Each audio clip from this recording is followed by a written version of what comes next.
Hey, hello everybody. Happy Friday, happy October. It's 31 days of horror if you're like me. Halloween is a month-long celebration. It's when I like to discover new horror films, especially independent horror films. And we're going to watch a really fun one tonight. We have a packed house. We have the filmmakers. We have most of the actors from the movie. You have people from behind the scenes. This is going to be one of our biggest watch parties ever. It's for a film called The Mortuary Collection, which just came out on Shudder. If you don't have the Shudder app, go to shudder.com right now or download the Shudder app to your Roku or your Apple TV, whatever device you happen to be using. Get the app right now. There's a 7-day free trial so you can watch The Mortuary Collection right along with us. This is another Film Threat watch party on a Friday.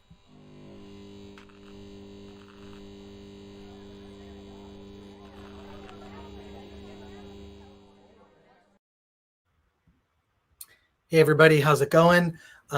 Just want to say thank you for tuning in. I hope you heart Film Threat. I do, especially in the month of October. I'm excited to talk to Ryan Spindell and the whole team. If you watched the Film Threat podcast episode yesterday, where I interviewed Barak Hardley and Ryan Spindell about the Mortuary Collection, I asked very pointedly, I said, we have to do a watch party.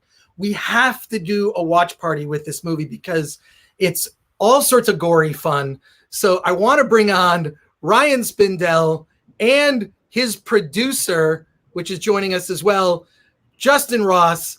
Welcome to your first Film Threat watch party. Hopefully not the last. No, we're excited to be here. We realize that this lands perfectly at happy hour. So this is a movie best enjoyed with a cocktail or 17. So cheers. Horror myth about Absolutely. And we're already I do want to remind everyone that's tuned in, post your comments, post your questions. If you're watching the movie right along with us, we have the cast here. We have the filmmakers. They will answer your questions. So I'm going to toss up your comments. Bobby Lapierre says he cannot wait to get scared. Post your comments and questions. We have everybody here. We have a full house. Before I bring everybody on, I have to actually ask you, Ryan, did you read the review on Film Threat today? I didn't know a review came out today. No, I missed it altogether. It's on the front page of filmthreat.com. It's I will say Can this. you read it to me right now? Oh, sure. Well, we can. No, just kidding. You can go through it later, but I happen to know someone told me it's 95% on Rotten Tomatoes, 8 out of 10 on Film Threat. Those guys can be really tough sometimes. So Oh yeah. I don't know about those Film Threat guys, but check out the review on Film Threat. I want to remind people, get the Shudder app or go to shudder.com, sign up. If you're like me, I usually sign up for these things and I do the trial for 7 days and then I do a reminder in my phone to cancel. But after I downloaded it to my Apple TV and I was going through, there's so many things I want to see and it's like $6. It's so cheap. For the month of October, I mean, that's like nothing. So or for beyond the month of October, we can watch horror year round now. We all live in our houses all the time, so why not? That's true. We're kind of living a horror film in 2020. It's got to be escapist, I guess. True. Yeah. Before we bring on the amazing group of guests that you have here, Ryan, what do you want to say to people that are just tuning in right now to get them pumped to see the Mortuary Collection? I have it. I have the app on my phone. I'm all set to, have it on my iPad actually. All queued up and ready to go. So everyone get that Shudder app. Awesome. Get that Shudder app right now. It's cheap. And sign up. The Mortuary Collection's right on the front page, actually. You've got some good placement here. Look at that. Look at that. That's awesome. That's cool. What do you want to say to people before we bring on the cast? Oh, man. I mean, I guess first and foremost would be to watch the movie first before you have us sit here, talk about it, and ruining everything for you. The magic must be seen pure before we pick it apart, which is, I think, what we're going to do. We're going to hopefully get into the nitty-gritty of how this thing was made, which is really exciting. This is an anthology movie. That's important to know. That means it's several stories kind of all tied together. I think some people go in not knowing it's an anthology, and then they're surprised by that. So that's a good thing to know. And I think this is just a movie made to have fun. This is horror escapism in its purest form. It's horror fantasy. You're supposed to slip into it. You're supposed to have fun. It's a living cartoon. And we just want to take you someplace else, get you out of your apartments, get you out of your houses, and put you into the creepy town of Raven's End.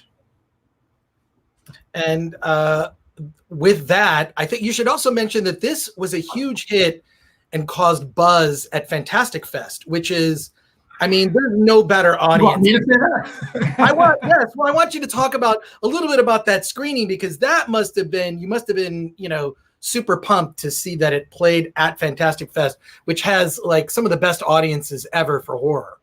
Oh, I mean, it's one of the best festivals in the world, without a doubt. I mean, this movie, which was about 7 years in the making, on again, off again, we sort of cobbled it together piece by piece as we went along, because we didn't have the money to do it the proper way. So by the time we got to our first screening at Fantastic Fest, I was so freaked out that I completely blacked out the entire memory of the situation. So I heard it was great. It seemed like people had a good time. I don't really remember it, because that's pretty much the most stressful thing that any filmmaker can ever do. So I'm glad that now we get to have this second life where we get to sort of go do these watch parties and start watching with people and get the conversation going when my brain is actually sort of functioning like a normal human being. Well, in a way, this is like a live commentary, right? I mean, sure, you're right. Yeah, which is super fun. So a lot of people will also like happen upon on our YouTube, the Film Threat YouTube channel will happen upon like one of the old watch parties, and it's an opportunity to re-experience the movie. This will be on the internet for decades to come. So just remember that when you're posting. Now I'm second guessing everything. Hey, let's bring on, because we have so many people. This is a packed house. This is a packed watch party. We don't always get those. Let's bring on Emma, and the whole. Let's bring on. I would just say the ladies of the Mortuary Collection. Can I just say that? Yeah. And perhaps introduce everyone. Hi guys. Hi. Good to see you. Hi. Wonderful to see you. In sort of person, I guess. I guess we'll start with Lauren down there on the bottom right corner. Lauren is the production designer that made this movie come together. And I don't think you guys will really know what that means until you start seeing what she pulled off. It's absolutely phenomenal, the layers and the levels of design that went into this pretty much no budget movie. Then right over here, this is Emma. Emma's our amazing actress who is one of the leads in the second segment of the movie called Unprotected, playing opposite Jacob Elordi. And she is she pops off of the screen in a way that, again, I just want you to watch it. I don't know why you're going to see it and you're going to be like, oh yeah, this all makes sense. She is phenomenal and a great friend as well. And I'm super excited to see her. I haven't seen her for over a year probably. And then I don't know, Christine, did you work on the movie? You were sort of a grip or something? Yeah. Christine is the lead of the first segment, which we call Medicine Cabinet. And it's a one-woman show, essentially. It's almost a one-woman 5-minute silent movie that's a love letter to H.P. Lovecraft and all the things that he has spawned. It's Castaway in a Bathroom. It's Castaway in a Bathroom. Christina and Emma are in my two favorite segments that Barak Hardley isn't in. That says a lot about how you feel about Barak Hardley. That's my favorite segments that he's not in. So let's bring on the rest of the team that's here. We have Mike, Eric. What are you doing? How are you? Hey guys, how's it going? Okay, I'm going to give you guys intros too. At the bottom there, we have Barak Hardley. He is the lead of the third and maybe the saddest segment into the whole movie.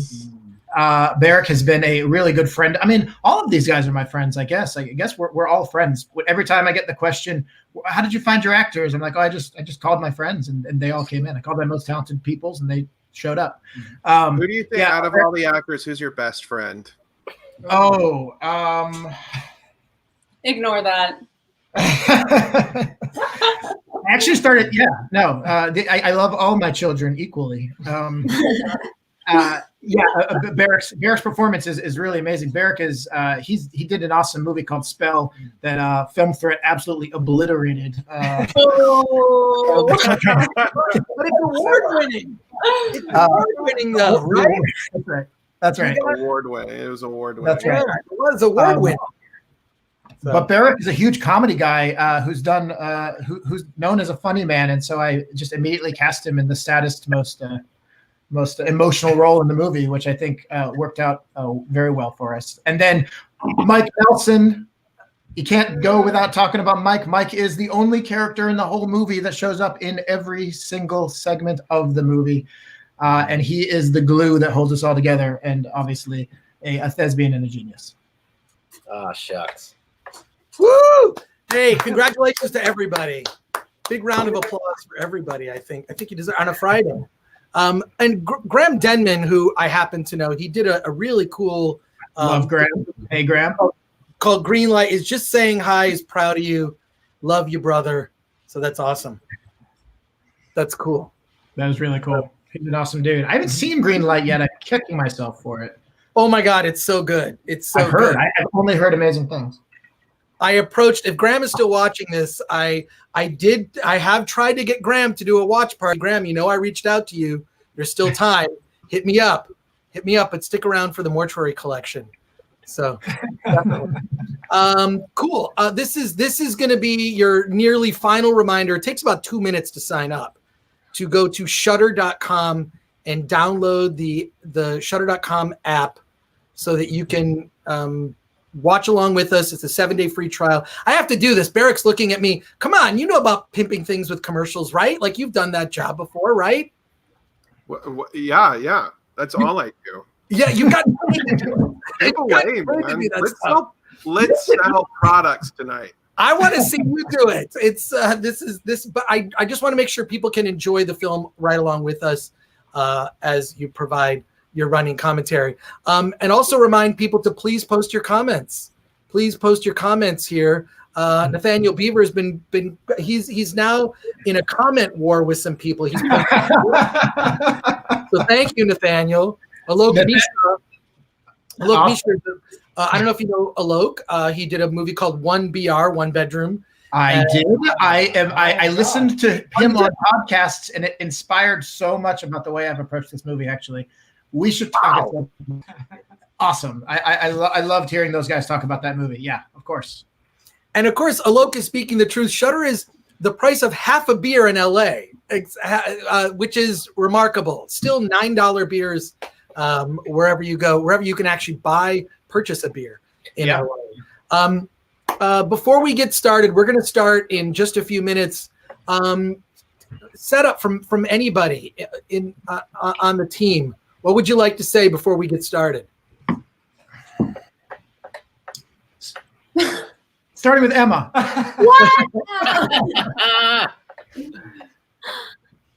hope everyone enjoys it. It's a beautiful love letter, and it's pretty to look at. It's one of the most beautiful movies I think I've ever been in. So, yeah, it's lots of. It's a feast for the eyes. That's good. We'll put that in the next trailer. And Ken asks, what was the app? Just go to Shudder. SHUDDER. Go to Shudder. Get that app, or go to shudder.com. Yes. Look it out so you can watch along with us. I mean, everyone who's anyone has the app. You guys got to get it. You got to get on this train. Time's running out. Time's ticking. It's going 50% off right now.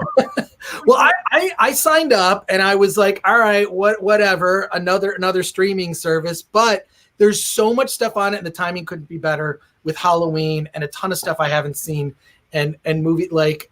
It's pretty awesome. There's some other great films. Scare Me is really good. I love Scare Me. Josh Rubin. Scare Me is almost like a cousin to this movie. There's so many similarities. Two totally different movies, stylistically, but there's so many similarities between the two. It would be a cool double feature, I think, at some point. Ty Yeager. Maybe tonight. He likes, yeah. Cool. Okay. Is everybody now? Everyone that's here. Are you all set with, do you have like the movie all queued up? Are you ready to go? It's right here. Ryan, you're ready? Okay. Everybody's got it. Wait, did we lose somebody? Yep. Christine dropped. Okay, Christine dropped. That's okay. I may even drop. I've had some problems with my internet lately, but if you drop, I'll bring you right back in. Here she is. Great. Okay, Sorry, cool. I No, don't it know. happens. It My happens. internet. I don't. We were worried sick. We didn't pay our actors enough money to get the internet. That's true. What? I said we didn't. We didn't pay our actors enough money to get good internet. Yeah, we're talking about you. All right, well, Uh-huh. let's get Somebody mute her. the watch party started. Is the movie? Everybody have the movie queued up? Yep. You ready to go? Are we doing it right now? Is it happening? If everybody's ready, we can press play. Everyone in our audience, you guys are Can you give me 30 seconds? I have to do something that's definitely not peeing. Oh, okay. So, Oh no. Yeah, it's a very So important call. classic. What's everybody drinking tonight? Let's go around. That's a good idea. I'm drinking tequila, potion, and water. I was about to pour a whiskey, but then I remembered this movie's 2 hours long, and I would just be hammered by the end of it. So I got it. Is it bullet whiskey? No, I got Evan Williams because I realized I can't taste the difference. So I got the $9 whiskey. I'm walking a Moscow Mule, and I think Ryan's got whiskey in a Coors Light. This Well, is where I fill water. Just kind of looks like potion. It does. I'm just Rosé. drinking 6 of these or so. So we'll see. I've fallen in love with these hard seltzers lately. Seems like that's kind of a thing. They're good, surprisingly. They're good, and these are 0 carbs, 0 sugar. Yeah. I gotta get rid of my stuff. seriously. Look, Which one is that? Which brand? it's the Corona seltzer. Everybody's got a seltzer these days. Yeah. I feel like Shudder is gonna have a seltzer. I'm gonna go. I got to be honest with you, and I hope I get money for this. But the Bud Light seltzers, as surprising as that is to say, are the best ones. I disagree vehemently. Fight. I don't want to get into a fight right before this thing gets going, man. Wait, is there an album that we're supposed to queue up on the third Lion Roar to coincide with the Mortuary Collection? Like, If you're ready to make the transcendence into the great hereafter with the dark one, then yeah. I think it's Whitney Houston's greatest hits. Clint Eastwood's greatest hits. Yeah. Well, if we are, oh wait, Barak, are you putting this also on Instagram? Are you putting it on the gram? Oh wait, Barak. I made this whole. I made this incredibly complex. Like I hooked my webcam is my DSLR, and I've got a blue nightmare. This camera shuts off. I'm too stoned for this. I'm gonna put it on.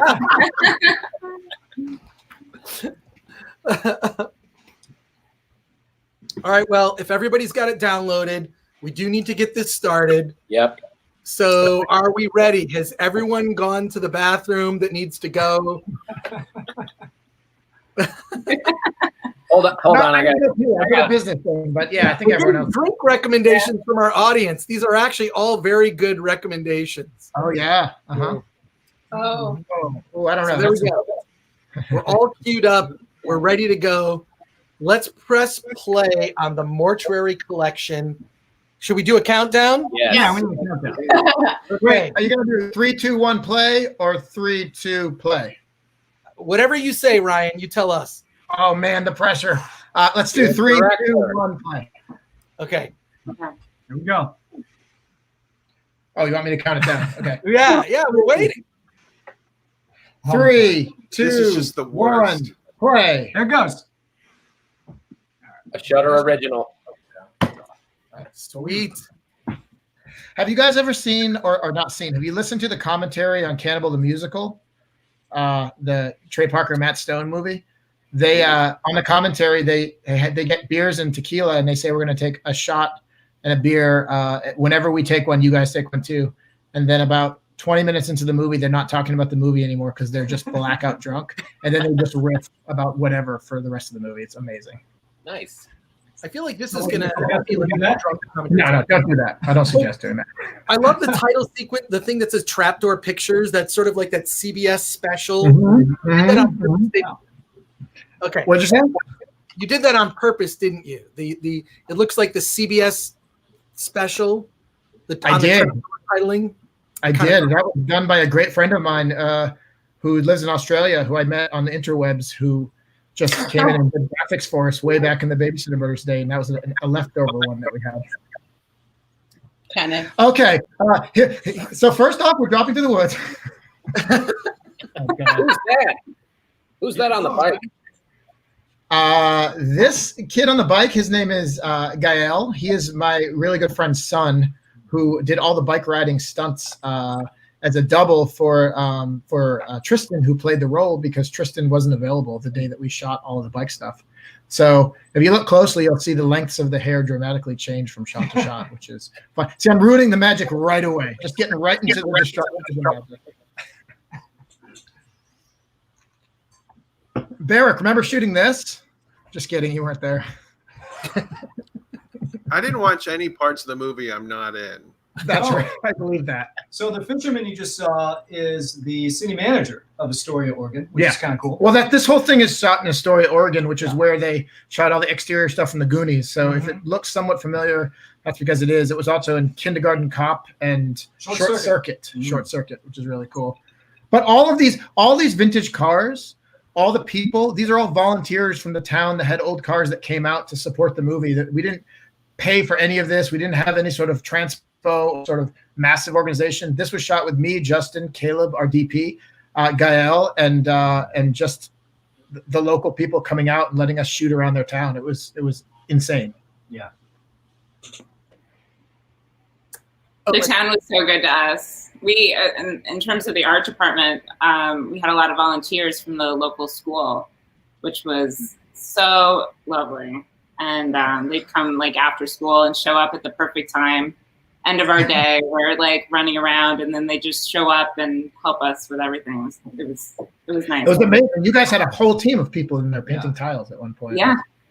So if you look closely at these newspapers, you'll see hints of all the stories in the movie, as well as other stories that got cut from the screenplay early on, to sort of lay in the groundwork that there is so many more creepy things happening in this town. Hey Ryan, can you make a little sound each time there's an insert shot that you filmed like so much after principal filming? Yeah, the whole sequence you just watched. We all drink every time Justin's hand in the shot.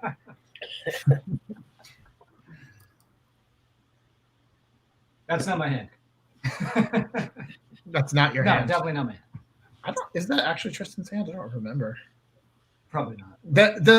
The way this movie was shot in this sort of piecemeal way, where with sort of all these different splinter crews, and when I say splinter crew, I basically mean me and Justin, is bananas. There's not one sequence where we didn't have to pick up little bits here, because when you have the full machine of our crew, which was probably a 50-person crew up in Astoria, you can't stop to get close-ups of a finger pressing a button. So you end up having to pick everything else up. Some of it was shot in my living room here in Los Angeles with like a piece of the door and a doorbell. It was bananas. I don't know if the doorbell was, but some other stuff definitely was.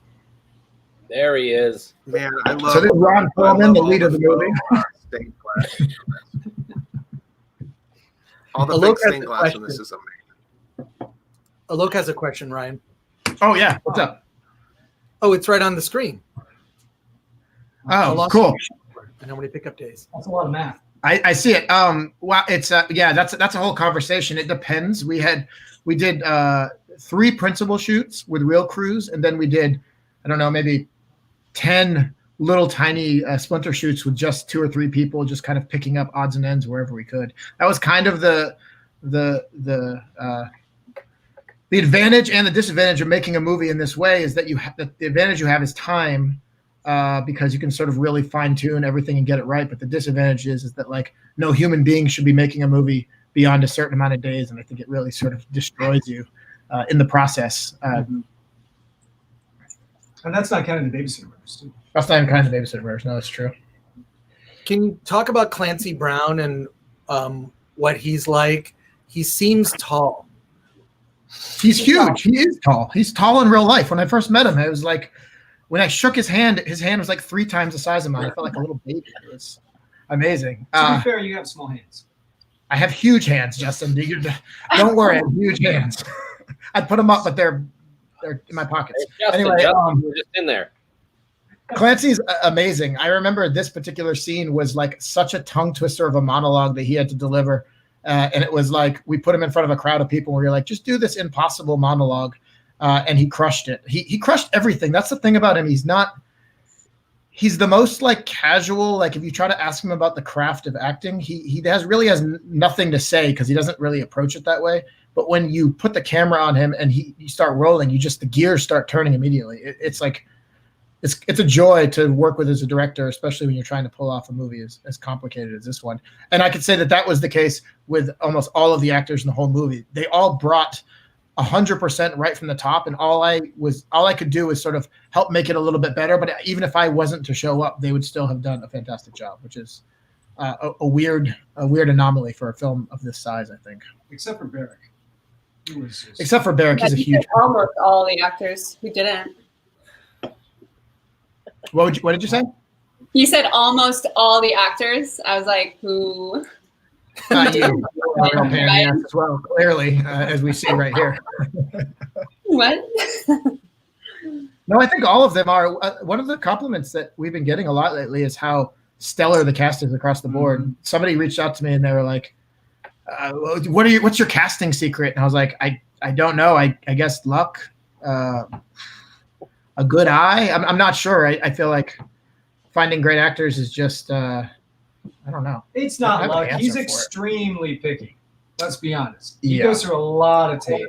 And we got a lot of submissions for like every single role. And we had a great casting director that went out and found a lot of potential. That's true. We're really picky. I remember when Emma's tape came in, we had like 80 tapes or something. Yeah. We watched them all on the projector in our office, and like it was like whittled all the way down to Emma and one other girl like almost immediately, and then it was no contest. I don't even even Emma the other girl, you were so good. So good. Oh, that's sweet. Yes.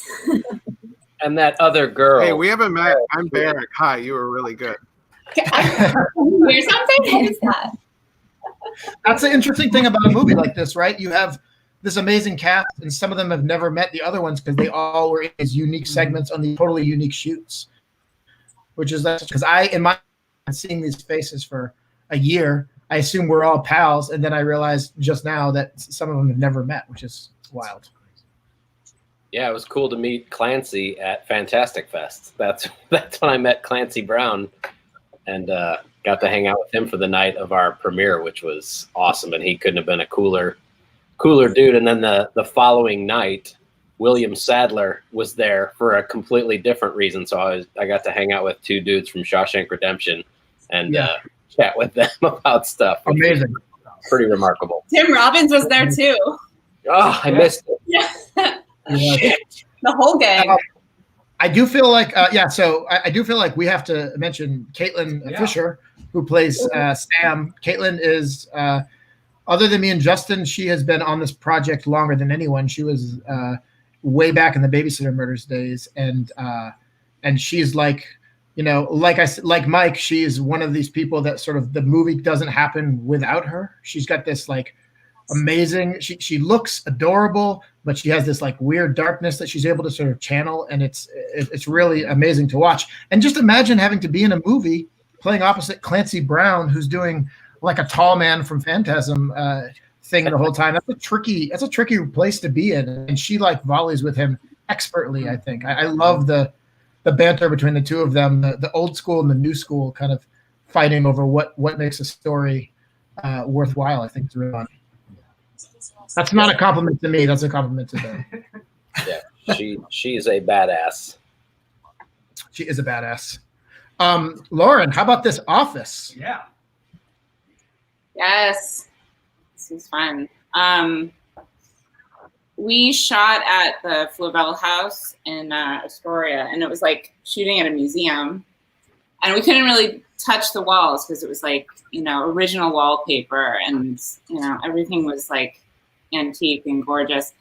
But they didn't have a lot of the spaces we needed, and you'll see later on. I don't want to give it away, but like, for example, there wasn't an office there, so we had to empty out the space. And the local historical society had a museum, and they had an attic that we went through, and we pulled all this fun stuff from there. And the local library Justin found, they had this basement full of books that you'll see behind Clancy, and they add so much richness to it. But like the chair he's sitting in was from the Masonic Lodge. If you look careful, it's dark enough, you can see the symbol on it.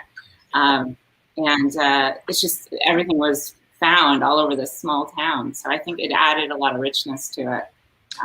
But that was fun. We didn't use a lot from the house, but we were like, the bone structure of the house was crucial to laying in all the layers on top of it. So thank goodness for that location. I know you all scouted all over the world for this house. We did. Yeah. So wait, so now we've slipped into the medicine cabinet, the first segment of the movie, starring Christine Kilmer. Look at Christine Kilmer. There she is. Woo! Woo! Hot. You belong in this area. Hot number. Look at that hair. It's great. Yeah. Did Callie do your hair? Callie did, yeah. So we had Callie is our makeup artist and hair. She was basically our hairstylist throughout. I think a couple times we had a bunch of people and we maybe brought in some additional help. But Callie was responsible for the looks of all the actors in the movie, and she is a freaking genius. The hardest thing about kind of movies that you don't think about when you write a period piece is that the makeup has to be on point, or people immediately are pulled out of it. So she was this like insane mad genius in the background that was making everybody look amazing. I know all of you guys worked with her, and she like set a tone behind the scenes that was very helpful for you guys being in a good mood. And, and we just love her so much. She's worked on everything we've done since we met her. I noticed rewatching this scene last night that that's Dr. Kubler at the beginning, right? Who's hitting on her. Yeah. He's a married man. And then last night I realized, right? It's another morality tale. Like, this is why. This is not much money for a doctor. We also had one of the things that we had was, because this short was a new short that was written for the movie because we had to lose one that was much longer. And we were like, wait, Mike's not in this short. How do we get Mike in the short? And then we came up with the idea of putting him in the wallet and making him the creep at the door, which couldn't be more opposite of what Mike Nelson is in real life. He is the opposite of the creep at the door. He's the stall at the window. That was a stretch. I do like the ADR we did together, because you let me ramble on, and I'm sure we could have added about another 5 minutes of me being a total doofus at the front door. There was so much good stuff that we couldn't fit in there. It was such a bummer. We were just like cracking up listening to all the takes of you speaking to the door. That came way too easily to be terrible at hitting on a woman. The writing was also incredibly easy. That's so weird. Wow. Yeah. We should say this was shot at Soapbox Films. Our friends let us use their soundstage in Burbank. Thank you very much. Which is insane, because sound stages in Los Angeles are so freaking expensive. There's no way we could have. You can't even make an independent movie on a soundstage in Los Angeles without some sort of friendly connection. And luckily we had these guys. And this entire set was built from repurposed flats from other sets. So everything is sort of existing. Yeah. I'm sure you were scared when all the flats showed up, because they were all different colors. I was shooting my heck out of them and prime them, and we had Christian Gossett and Cato Lawton. They did this amazing mural. Did they paint that one? Yeah, there's a whole. I visited the set that day and they were painting it. There's a whole. If you look at when she's sitting at the toilet, there's a whole kraken like attacking a ship behind her, which is a little bit of foreshadowing. And also, I think it's really important to note that the trash can is actually my trash can from my bathroom. So I don't know. That's the thing. It bugs me because we had another trash can, but I think it was too small for you. And on the day you I think you brought that trash can with you. I recognized it from IKEA, I believe. Is it? Look, I don't know where. It was like a high end. It was like a high end, like CB2 trash can, probably. I visited set this day, and Christine had to go back and forth between acting and then like pitching in and helping all the creature effects later. So it was funny seeing her in like just perfect hair and dress and perfect makeup, and then like wiggling. It's her like wiggling these little fingers on the light switch. Well, also pretty like, amazing. Oh yeah, look at that shot. Oh shit! One of the things I don't think that one of the things I don't think you get enough credit for. From what are the tentacles from? Tremors. Some of them are from Tremors, the original Tremors. Shit, that's awesome. So one of the things about Christine being in the movie is that she has no lines, and so it's a performance in which everything has to be done with actual acting, which is incredibly tricky and something I think people take for granted. And I think it's like really special because we talked about before, some actors will look at how many lines they have and then pass on the script just based on lines alone. And luckily, I think Christine really brought something special to it, which I really appreciate. Ryan, stop, thanks. Good job. She also got the role because she could bend in half, right? Yeah. It's on my resume.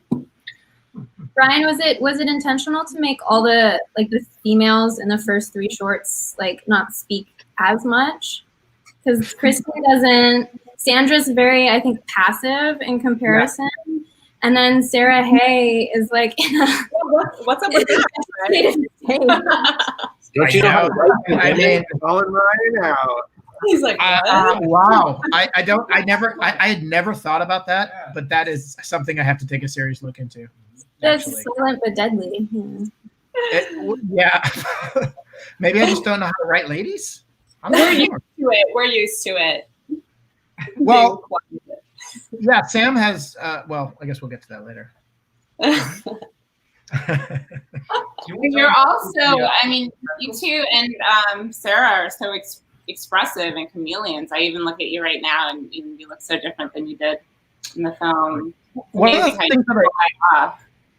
things that I like to try to do when I'm writing is I try to write every scene without any, this is a real thing. I try to write every scene without any dialogue at all to see if I can tell as much story as possible without any words. And probably part of that is that I'm a little bit scared of dialogue sometimes. And then another part of that is that it really forces you to find the visual way to tell the story. So if you could watch the movie without sound and it still works, that's like a success. Yeah, when Emma said it was sorry to step on you. No, it's fine. Go ahead. When Emma said it was a feast for the eyes, I was thinking about reading it and how obvious that was for me as a designer. Reading it was so clear that you were going to go all the way visually. And that was like, it said so much about you and about it. And it set us up from the start to like go with it. And like, it was like a feast for the eyes reading it. Yeah. It's almost like, it's interesting. I like this conversation about dialogue and how often people speak. It's almost like the more you speak, the more guilty you are of something. Like, it's like you're doing it because you're, I don't know. I got to work through that. I got to think about this amount of dialogue question. It's gonna stick with me now. Great question, Emma. One of the things that was really interesting about just production-wise and making an anthology is I thought one of the things I don't like is when a movie's just fade to black and then you're in a story. So one of the things that we put a lot of effort into early on was like trying to figure out interesting transitions to get us into the unique stories. And we came up with a lot of really interesting ways to get into the movies. But this is one of my favorite ones right here, where we're in an empty viewing parlor, and then you see some people sort of appearing weirdly in the background, and then we wipe and we're in a college campus, and it's sort of like the two worlds are bleeding over into one another. And we tried to do that with all of the segments. I think a couple of times we were unable to pull off the complex things that we had in mind because of time. But for the most part, we found at least in-camera ways to get into the stories. Look, Christine is in college now. Yeah. I There survived. she is. God, she survived. Jacob Elordi Yeah. is the most beautiful man I've ever seen in my life. He's very becoming. He absolutely is. And he was an interesting one to get for this because he'd only done the Kissing Booth and it hadn't come out yet. And he was just sort of visiting Los Angeles and didn't have a visa and couldn't work. But I saw his tape and I was like, we have to get this guy. And I just pushed and pushed and pushed so hard to try to get him into the movie. And it didn't seem like it was going to happen until the very last minute. And then they got him a visa like 2 days before he shot. So he came on board and he was just fantastic to work with. I called him like the three take wonder because the first take would always be good. The second take would always be great. But the third take would be like, knock your socks off, phenomenal every single time. And sometimes we didn't have time to do 3 takes, which always bums me out to this day because I feel like he had the toughest role, not the toughest role, but he did have the role of handsome jockey douchebag, which you just want to hate. And I personally feel like he brings so much humanity to a role that could easily have been a cartoon. And I really appreciate that. What? Can you, Ryan? Can you tell me about the actor that played kind of his dorky friend? Brennan. Brennan is actually one of our best friends. He's awesome. Great. His energy level is. We actually an interesting thing. A friend of mine, a mutual friend, saw this and they were like, "How did you tone him down so much?" Because he is just this like amazing ball of energy and so much fun to just be around in human life.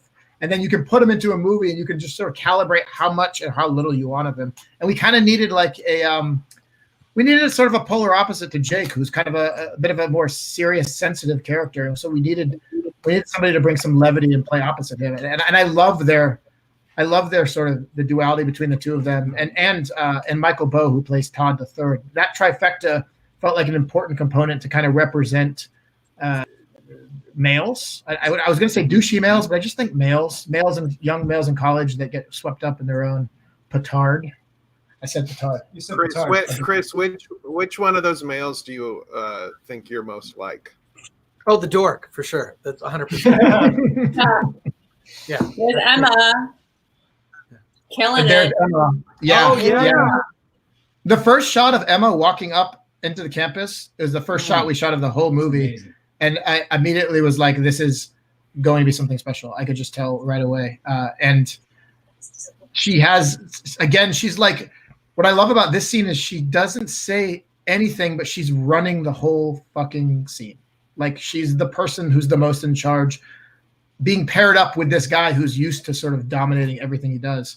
And I love when she sort of throws him off here in a minute and suddenly he's like on his heels and kind of reverting back to this like old version of himself, which I think we can all associate with this idea that we've become who we are now, but you go home to see your parents and you're there for like 3 days and suddenly you're 12 again and you're like complaining about bullshit. I like the idea that he has sort of a past in which he's ashamed of who he was and he's always like fighting to sort of compensate for it with sort of bravado and everything else he has going for him. His abs, mostly his abs. Yeah, I like how he's talking at her so much, and like her silence in that case, or lack, like just a little bit of dialogue, really gives him that room to like express what he's saying. I think what she said, like a scene in which a guy is courting a girl, and then suddenly she says, "Well, I'm here to get laid," and just throws the entire scene on its head. It's just cool to watch, and again, it's like a testament to like both Emma and Jacob, who just had this like amazing like. I want to say chemistry, but it was like two polar opposite magnets pushing against each other and being drawn to each other. That's a very confusing analogy, but it was just interesting to watch that both of their faces. And it was hard to figure out what shots to use because every take was so fucking great. More like physics than chemistry. Yeah. Ooh. This is a Masonic lodge up in Astoria, which is kind of cool. Mm-hmm. Right outside. Chubby Jacob Elordi. Brad Jacob. Real photo of Jacob with a little parakeet on his shoulder, although we did have to chubby him up. He always had abs. He had abs when he was like 6, but he had a parakeet on his shoulder, which I thought was funny. I remember our graphic designer, Sarah, she just kept widening him. And you're like, no, keep going. This was an interesting scene that was like... I love the production design so much. Oh, the set dressing Lauren, like every shot is so beautiful. Is Yeah, it tentacle there in the background? The colors. Yeah, I think it was important to build in, like they have a line later where they talk about their forefathers and like the like secret society, like that they inherit all this furniture and stuff had been there generation after generation, and everything that comes with this kind of the rich colors of the deep wood and like the look of like the more rich colors and privilege that come with like men supporting men and like supporting these choices that they make, and they can talk about it and normalize it all they want within their society. I think it was like a really, and you'll see there was a really cool little octopus thing in there. Yeah. But wait, I have a question about that octopus. It's because Christine's segment you didn't write until after you shot this, right? How did you plan ahead to have a squid monster? Good question. Monster. Great question. Yeah. Remember we all right, so the frat symbol is a octopus. Right. And like we were following that theme, like the in the dining room, that chandelier was like an octopus, and we kept trying to pull that in. I can't remember why. I feel like every time we do one of these Q&As, it always goes back to my tentacle porn fetish. And I would like to stop talking about it personally. No, you're right. You're right. My favorite production design in the whole thing is when they come down and all the banners form like the teeth of a mouth. Yes. Right here. So good. That location gave us that opportunity to like looking at it was like, okay, that's where they go, and then it's gonna form like a mouth. And that's where they're swallowed. That's where the men in the fraternity take the woman up and they get eaten alive. Yeah, that's the whole idea of the fraternity. That's funny. And that's why we made it red up there too. Is that like entering the depths of their mouth. And the fraternity letters are Sigma Tau Delta, which is STD, which is just not. I couldn't remember what that. Yeah, that's right. Little foreshadowing. So this whole house that you're seeing right here was completely empty and white. And it's this place in Los Angeles, and we had just kind of an army of volunteers and our friends come out to paint it, and Lauren brought all of her dressing in and populated it, and now it actually doesn't look like an empty room. And this is one of my favorite sequences of the whole movie. It's just like we have to talk about this track by the Mondo Boys, which so good. written and performed by them, and also performed by Niselda, my friend, who it sings the female part. And it's this amazing duet that I just get chills every time I watch it. I love it so much. It's so cool. And I think on set we were playing David Bowie, right? Yeah, we were playing David Bowie on set. Fame. And, oh my god, it was so good, over and over and over again. And I could have listened. I remember. I don't know. I listened to it in the car home. So. It never gets old. David Bowie is a god, and I think that's. There was something so sexy about the way that she walked in so slowly, and to that music, it seemed like it really set that. And there were all these other dramas that we actually had to trim out for time, in which like different guys are like coming at her, and she's like joking and moving around them, and it's all silent and it's all slow motion. I love it. I love it so much. Did Emma get to keep the glasses? Those glasses are kind of. I did not. Okay. I love how you have these like flirtatious eyes, like it outline them, and like for some reason they read. Maybe it's like something about your eyes that like can read evil, and not evil, but there's like a sexiness to your expression that is like sweet and evil. Like it's totally this, and it works. I can see how it's perfect for the character. And then this is like, I just feel like Emma has all of these like moments. He's got all of these like cinematic slow motion moments just back to back to back. What was going through your head, Emma? How are you playing this character? Oh, I mean, if I'm honest, just trying to not mess up. But I remember this scene in particular. I think Ryan. I was surprised at how kind of like humorous like Ryan wanted it. I think when I read it, I thought it was like sexy time, and I remember like getting into the room and like Ryan trying to sort of like loosen me up because I was trying to do like I don't know, Victoria's Secret kind of like And Ryan being like, no, I want to like like dance over to him. I don't think we ever like went that far, but I remember this day in particular. Yeah, same. It's because I'm a huge prude. I don't know what it is. I don't like sex in horror for me, which is weird because a lot of people associate the two are hand in hand. But like I knew this movie had to have a sex scene, and so I did a lot of thought about like how I can portray the sex scene in a way that sort of appeals to my sensibilities and doesn't take me out of the horror. And there's even a sequence coming up here with just a minute where you guys start getting it on, and I'm just always like, all right, let's get to the good stuff because I don't want to watch this. Like it's weird. I don't know why. Because like in real life, I'm not a prude. Let that be known for the record. I am not a prude. We heard about the tentacles. What's the name? There's a question earlier about the music I saw pop up.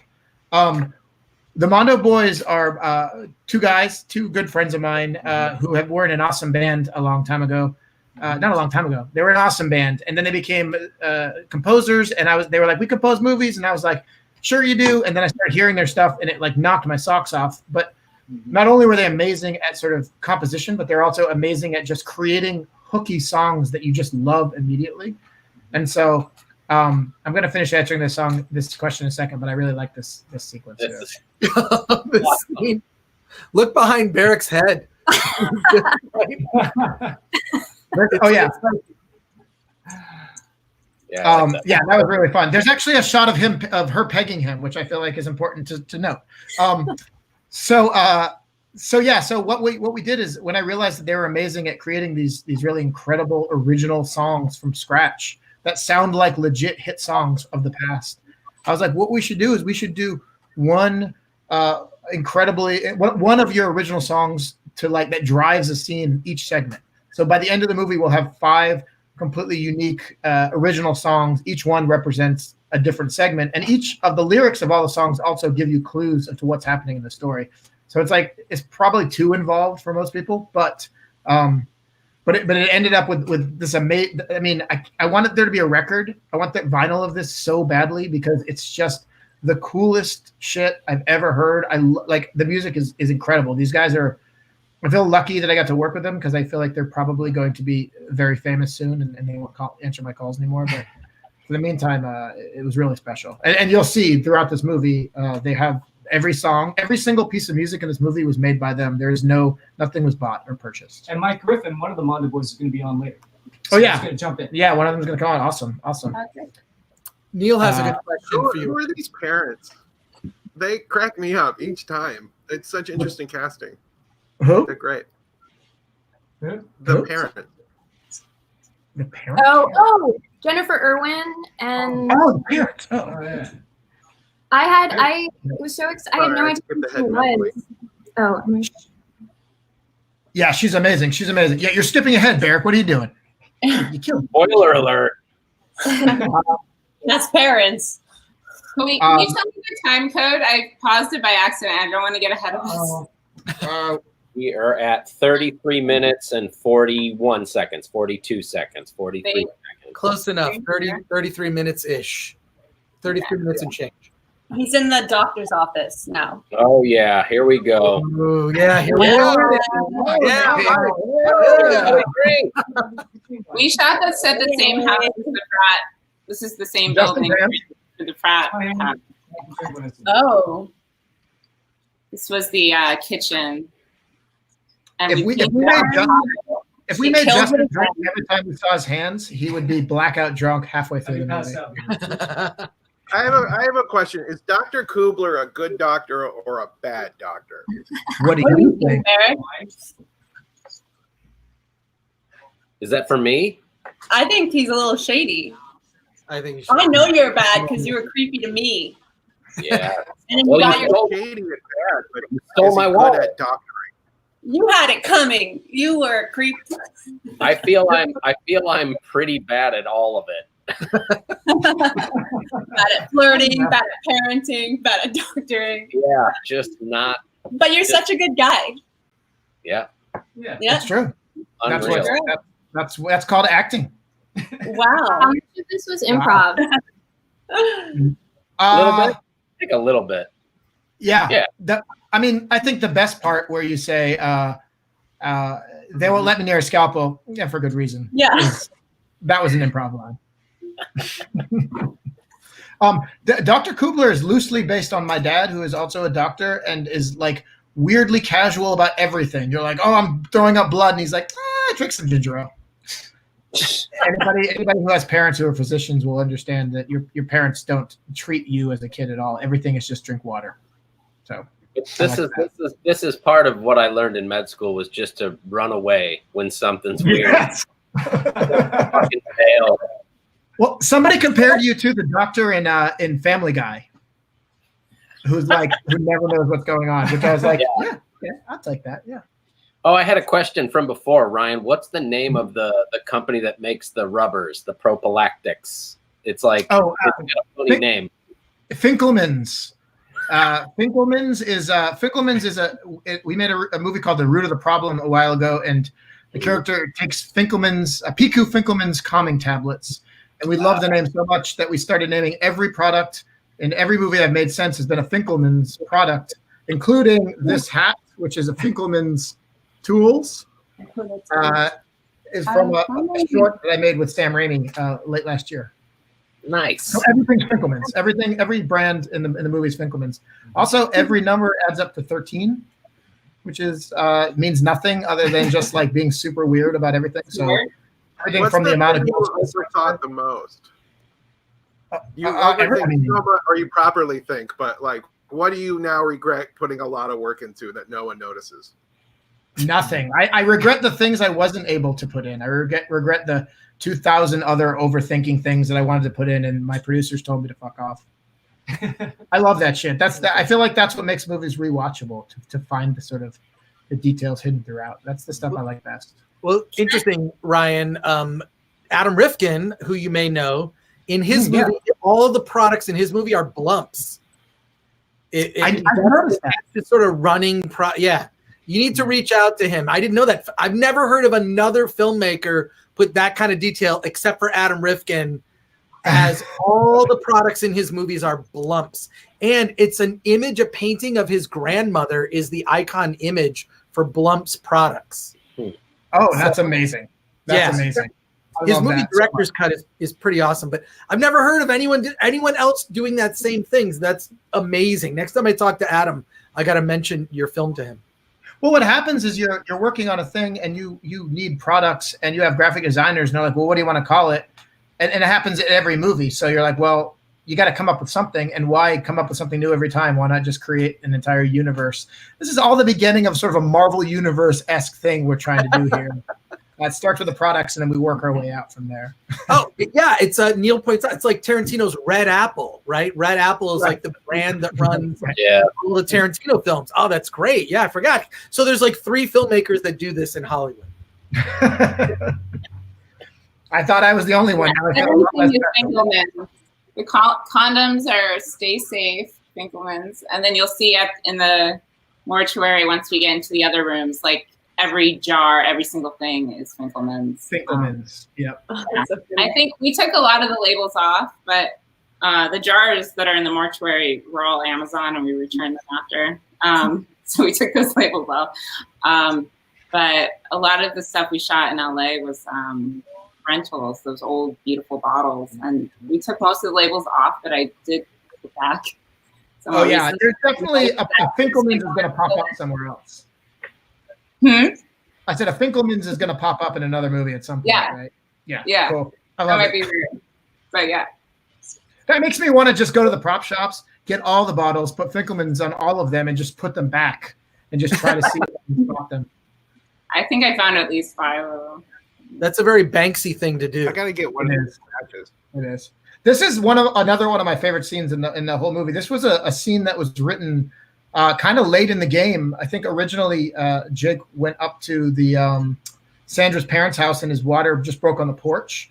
But then I was like, this is a fraternity full of douchebags, and I feel like only one gets punished. We got to find a way to get these other guys also. And so basically what we ended up here was like a gross out gag that like gives everybody a little taste of comeuppance, even a little taste of comeuppance, literally.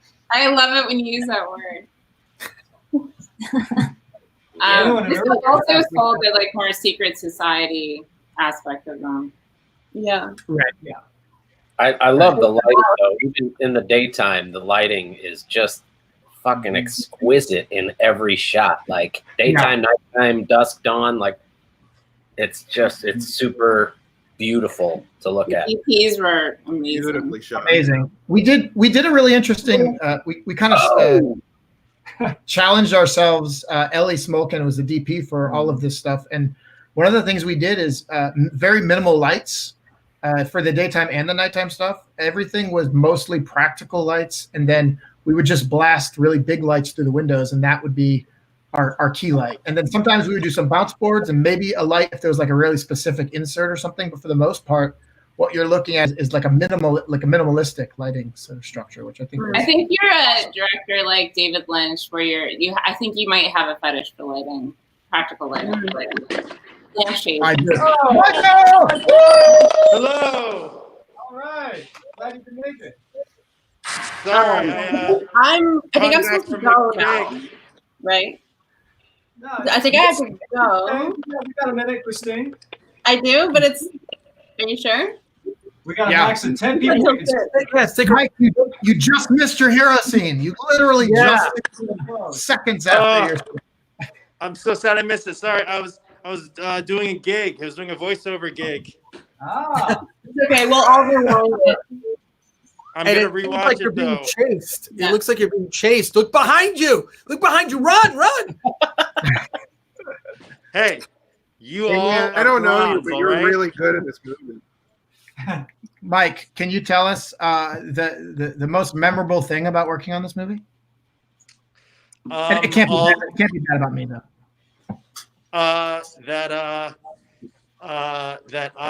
That you made the one non-white guy the head of the white frat. That's right. That was great. I was like, hell yeah, that's what I'm talking about. I was never in a frat, but now I feel like I am. And also, I actually changed that after we met for the first time to talk about it. I was like, "Now this guy's got to be the guy who's in charge for sure." Hell yeah! Oh, what was that? 2017? We don't talk about dates here. Time is fluid. It doesn't matter. It was a long time ago. Yeah. I'm ready. I'm ready for the sequel. I'm telling you, man, you survived. So you got to be in the sequel for sure. Yeah, well, come on. Like, I think more people need to get pregnant. You know, more dudes need to get their comeuppance. Like a maternity ward just full of guys like talking to each other, working through their problems, sort of figuring it out together, getting that feminine energy for the first time. Exactly. The frat has to do this cover up. We're like, what happened at that last ceremony, man? Yikes. At the beginning, I don't think anybody notices this because it's so fast, but there's in the newspapers the kids throwing out through town, one of the articles says locals fraternity takes vow of celibacy. Which I thought was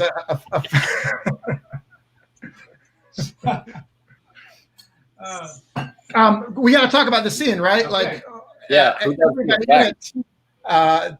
God, fucking everybody. This is one of my favorite scenes. Total role reversal.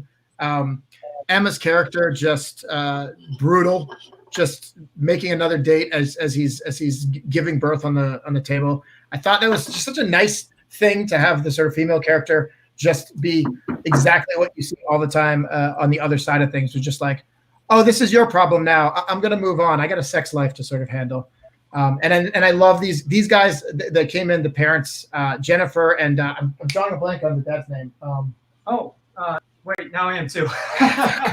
They were both awesome, and they came in for one day and they just had to deliver this like super zany thing. They had no idea what they were in for. They were like, is this a comedy? Is it a horror? They were trying to figure out how they're supposed to play it. And I was like, just play it as straight as possible. It's ridiculous, but just play it straight. That's what we did with all the actors. It was like the script is ridiculous. Play it as straight as you can. And somehow we found some sort of balance, I think, in that. James Bachman, yeah. And they're there for one scene. They pop. There was another scene of them in the original draft that we weren't able to shoot, in which they are two parents and their daughter is super promiscuous, and they're worried she's going to get pregnant, so they get a book of black magic, and they start doing a spell to try to prevent her from getting pregnant. But James Bachman's character fucks it up, and the spell goes wrong, and what they end up with is this curse of her impregnating everybody else. So if you look at the scene where you first meet Jennifer's character, she's flipping through an old book, and it's an old leather book with spells. Wait! I got a question. Is this monster the one that kills Christine? The thing that he gives birth to? Is that the tentacle monster? Oh, it should be. You've heard it. It's proved. It is. It's not. That's canon. It looks like the tentacle monster of the sea.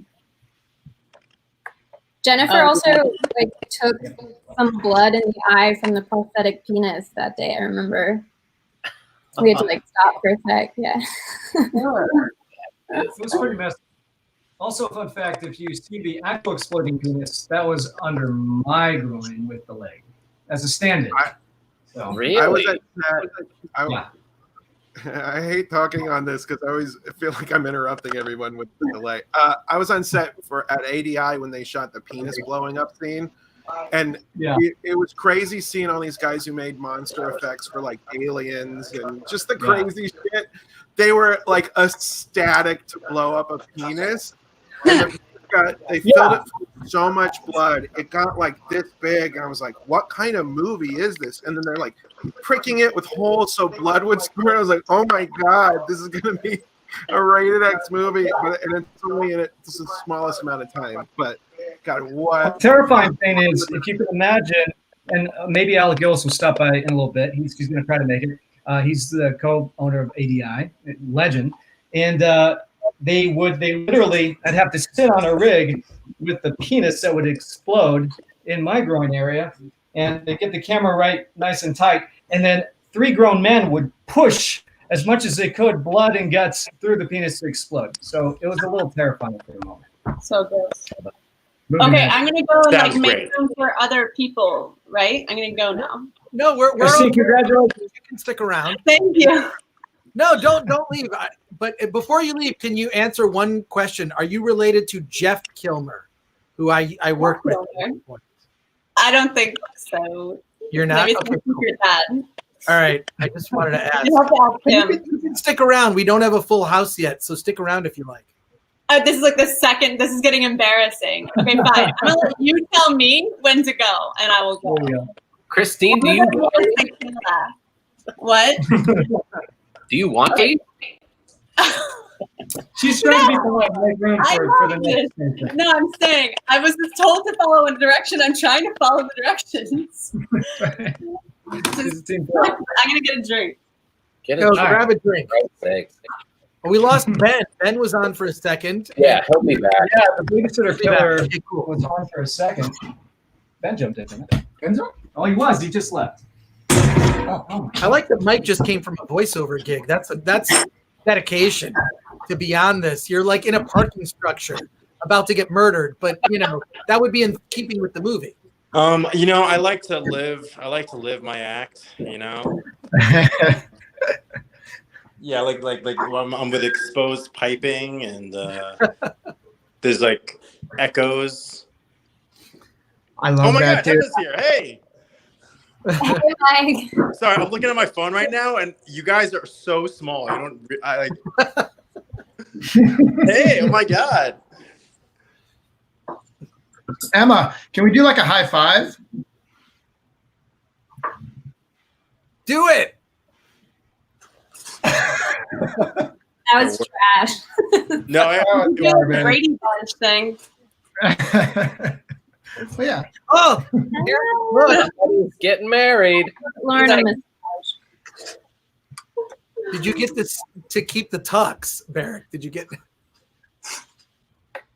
He brought his own tux. He did? No. I was watching this last night going, damn, that suit doesn't look good on me. From the back. I mean, all I did was be very critical of myself. This isn't a character that wears a nice suit. Let's be honest. Look where he lives.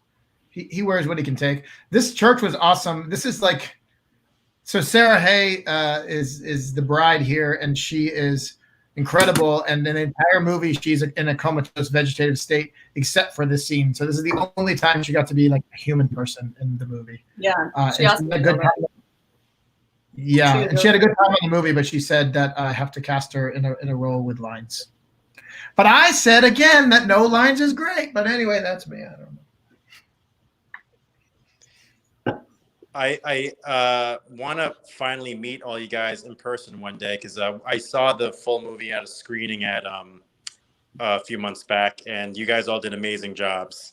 And I'm just so sad that because you have like entire casts that are like separate, right? So I just want to I want to finally meet y'all. Yeah, I know. Make it happen. We need to make it happen for sure as soon as the real world comes back. Right. I think that'd be great. 2020. We all stand in a circle 6 feet apart and have like a weird dance. I'm bummed that you guys saw the movie at a weird screening that I wasn't even a part of. That like still to this day bums me out. I wish you'd not gone to that screening. I wish we'd watched it together. Yeah. This is Barak Hardley, hardly acting. I mean, to be honest, sort of him. Good one. Oh, is this? I can't even see. Is this the elevator? This is the elevator. Yeah, well, it's the very beginning. Yeah, it's meeting. The elevator. Oh, sequence, yeah. I mean, well, spoilers. There's no elevator. What are you talking about? We shot a bunch of days at these like where Heritage Square. How much? It's this like there's like 8 nice buildings in LA, and we shot at all of them. And this We is shot every old building in LA that was abandoned because a part of our requirement was we didn't want to go into an existing things. We had to be able to go in and totally like transform them. And so we basically shot everything out. This scene was Ryan on the other side, off camera, going, which we used in the movie. There was a whole drama. Remember, I don't know if you remember, Barak. There's a whole drama where like you kept trying to get to the door, but you kept missing it, and it went on for like a minute, and it was so fucking funny. But like, I was forced to cut it because I have to cut because this movie's 2 hours long, and if you make a movie 2 hours long, then everyone tells you to cut everything. Yeah, I love Mrs. Avery in this. She's so great. She's awesome. So good. When you had her talk about the nude scene or the nude beach, it was it was so great. She was amazing too. She just like she brought it. She had every line memorized, like down packed. She was like, she wouldn't let me change the line. She was like, no, I'm gonna do this, and I got this. It was awesome. Lauren, I love that set. Oh yeah, this is a set. This is one of our, I think 3 sets that we built from scratch in a warehouse, and this hallway and this elevator was all constructed by Lauren and Harrison and that team. Hey Ben. Hey Ben. Another one where we rented all these flats, and I think I put on my website. Like you can see all the different colors of the flats before we painted them with tons of layers. And that's true. We could have gone even further. We could have gone a lot further.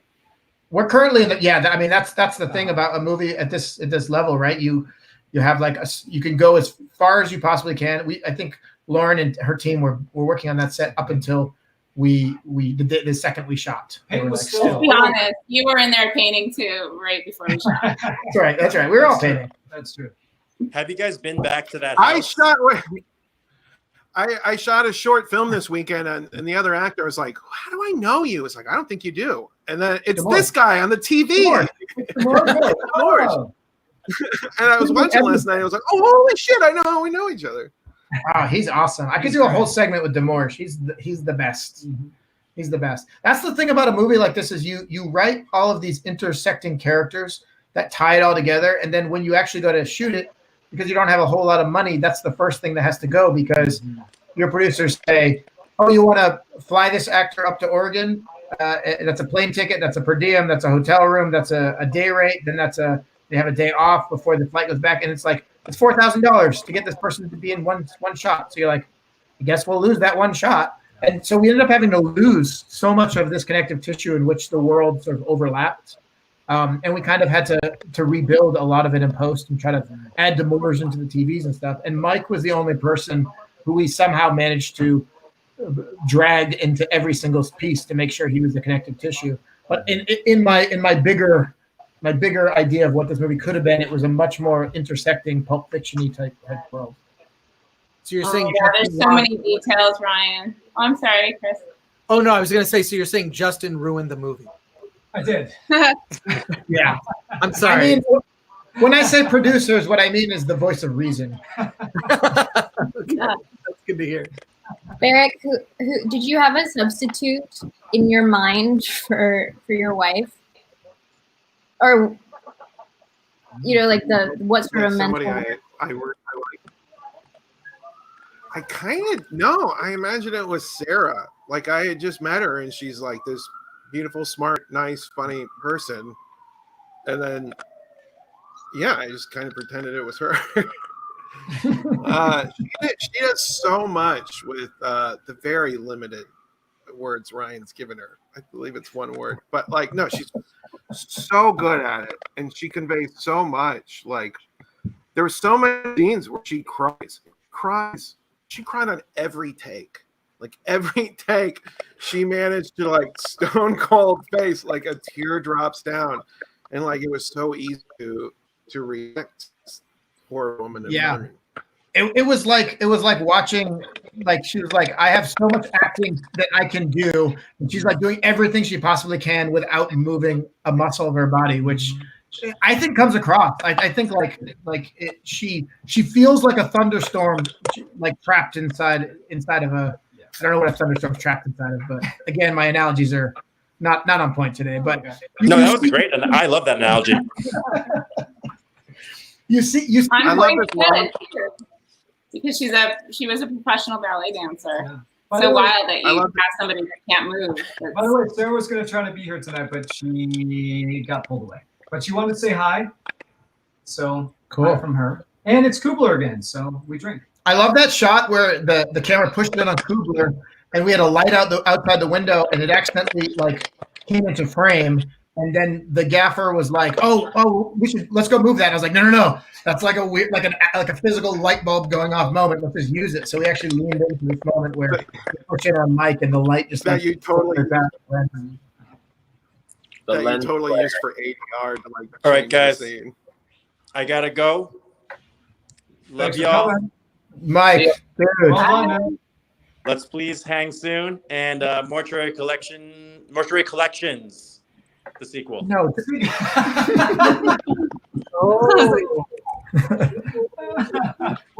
Yeah, you're like the only actor alive after this. We got it. We got to use it. Come on, Emma, me and you. I team up with Emma's character. Oh, and we start impregnating all the bad people. Right. There you go. It's all a scheme. Everyone come into my frat for your comeuppance. It'll be great. Nice. I love it. Thanks for coming. Thanks for showing up. You rock. I love that he's just coming out of a job. He's stepping into the stairwell, jump on a live screening, back to work. I envy that sort of ethic. People are working right now. Want to. Yeah, it's crazy. Yeah, people are working. Barak, how about this scene? Tell us something about this scene. Man, I'm trying to remember it. No, how many times do you have to? I think it's weird, man. It's I have to pretend I'm about to kill my wife. It's not a mental exercise you do a lot. So but now I know I can do it.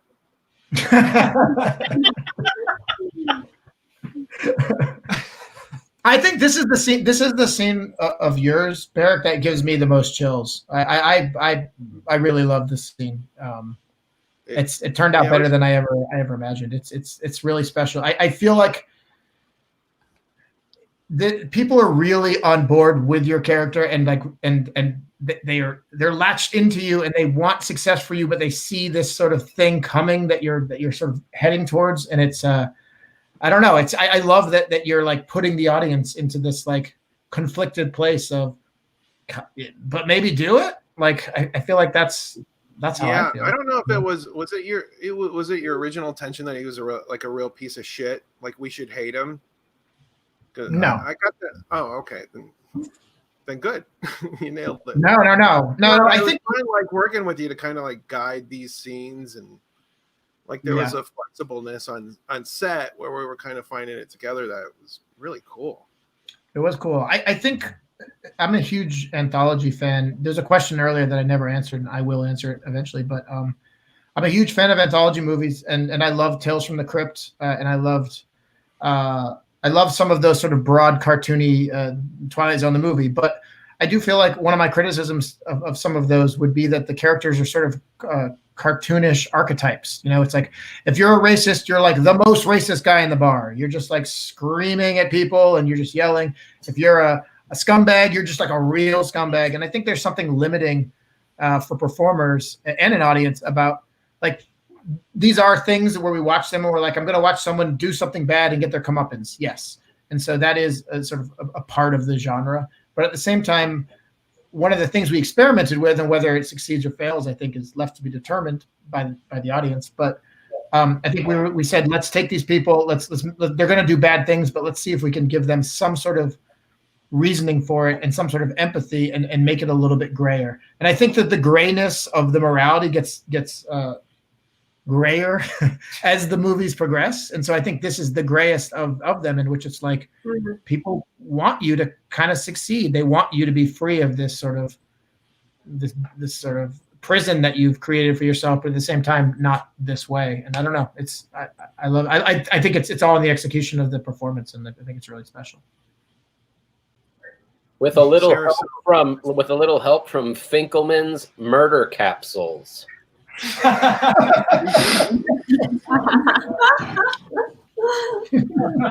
Oh wait, there's this shot coming up that is, I remember being so creeped out about on set. Is this it, where the blood mixes with so gross. There's something so upsetting about creamy, thick food mixing with blood that I don't know what it is. It's just really weird. There was actually there's an alternate ending of this. We shot Barak, in which he spends the whole first half of the movie feeding yellow gunk to his wife, and then in the end she vomits it back into his face. Do you remember that, Barak? Wait, what? Oh wait, the shoot where you shot pea soup at my face. I'm just realizing that didn't make the movie. Oh my god! All the publicity shots is me covered with soup at the end of like a 14-hour day, and I'm covered with like soup and fake blood. And I go, "Where's the shower?" They're like, "That's a wrap." I'm like, "Where's the shower?" And there's no shower. So I just like took off my clothes and I put them in a garbage bag and apologized to wardrobe and like walked to my car in my underwear and drove home. And that was my last day at the movie. I think it was less of a walk and more of a storm. More a storm out. That's what it's like to work with Ryan Spindell. It's a cool movie, but you're going to walk home to your car wet and cold and in your underwear. It's true. I remember watching like behind the scenes stuff with Sam Raimi and Bruce Campbell when they were talking about the Evil Dead movies and how they were like, "Oh, Sam likes to abuse Bruce. He likes to torture him." And I was like, "That's not torture. That's amazing. You're in a movie. You're making a movie. How wonderful!" And then you like cover yourself with corn syrup and you sit for like 20 minutes. And Ben Heathcote can speak to this more than almost anybody, and it's just a nightmare. It's just awful and uncomfortable, and you get cold, and you're supposed to be performing, but people are like moving lights around, and you're just like, "What the fuck? Like, are we doing this?" I get it, and I have a newfound respect for people. I will continue to torture my actors in that way. That won't change, but I understand. This scene was completely brutal to shoot because like sometimes I'm handling her legs, and then sometimes it's these silicone legs that like are just as heavy as real legs. And it was brutal, like contemplating cutting them. Like I didn't expect to have an emotional response to cut it, like holding a fake knife up to fake legs. But it was like just picturing doing that to human flesh, like kind of fucked me up. And people do that to each other. People cut each other up. Oh, it's dark. I don't watch a lot of horror movies. I can imagine it would be hard to really do it with that tool, though.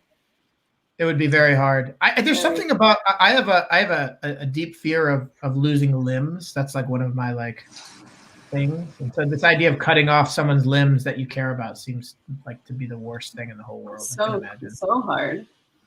I don't think Barak tried very hard to get her in that crate all the way. He's just like, I tried once.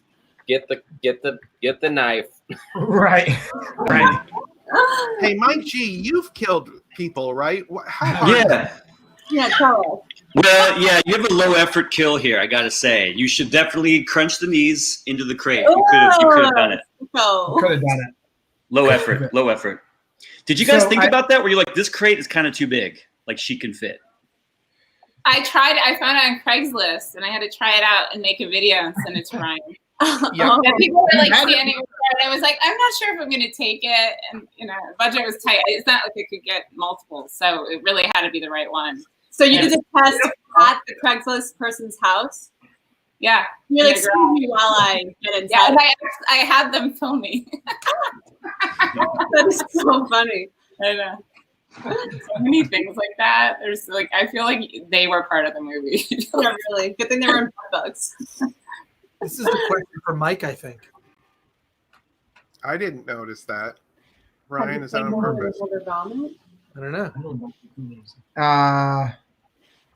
Definitely. No, I think that Kubler. it's the natural response to the situations from which I put them in, I believe. I can't believe this is a set.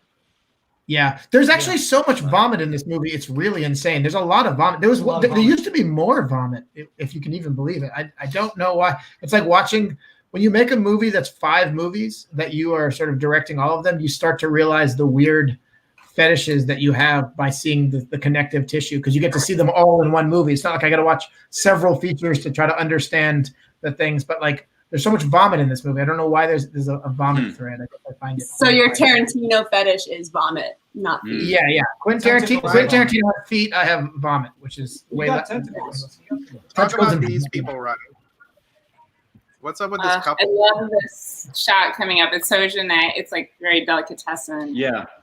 It's amazing. Yeah.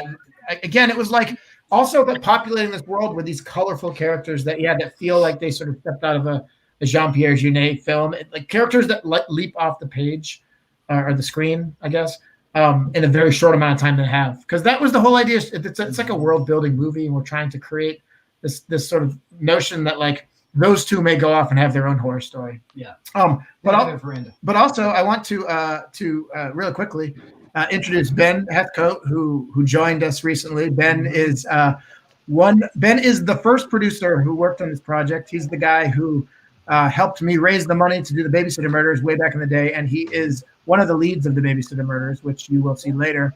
And then Mike G over there in the corner of the Mondo Boys. We were singing your praises earlier, dude. You weren't here. Yeah. I was listening. I was listening to every word. Thank you very much. Were you really? Yeah. Oh, nice, I was listening. Nice. Okay, cool. I love commentary. I love commentary, and I miss commentary now that we have Netflix and stuff. So I want to get into the real nitty gritty. I want to hear you guys talk about real commentary stuff. We could do 13 different commentaries, just focusing on different things. Well, we're gonna watch Barak cry a lot pretty soon here. Barak, you cry a lot on camera here. This is the moment when she yells at me, Mrs. Avery, that in my head I decided that I was a bad person, that like my character crosses over to be a son of a bitch. Yes, because I wanted. Okay. Eventually, I was like, I would want to kill her if I was in this situation. We were watching this last night, right? So it came out last night. Me and Ryan and T, we were watching it, and then a lot of you guys I saw on the Zoom afterward. We all talked, and like, dude, this segment and especially this part is so nightmare. Like it's a bit Hitchcock, but it's actually just super like surreal. Couldn't be more of just a crazy nightmare, just being trapped in that elevator when she comes out. I think this is the most psychological of all of the all the shorts, right? I love It's really- her, by the way, too, Mrs. Avery, the actress. I think she is like just so necessary. This like little burst of humor that she brings to it. I think she's fantastic. This is a sort of a classic, like, take your character and just throw every single thing you can at them to make their life harder type of scenario. And it's really fun. Like that kind of thing just works as far as sort of driving the story forward by just taking a character, making him in a incredibly empathetic and sad position, and then just start like throwing every single like piece of conflict you possibly can at him until he just like unravels at the seams, which is it's sick that's fun to watch for people, but it is. It's the most psychological, but it's also the least tentacle.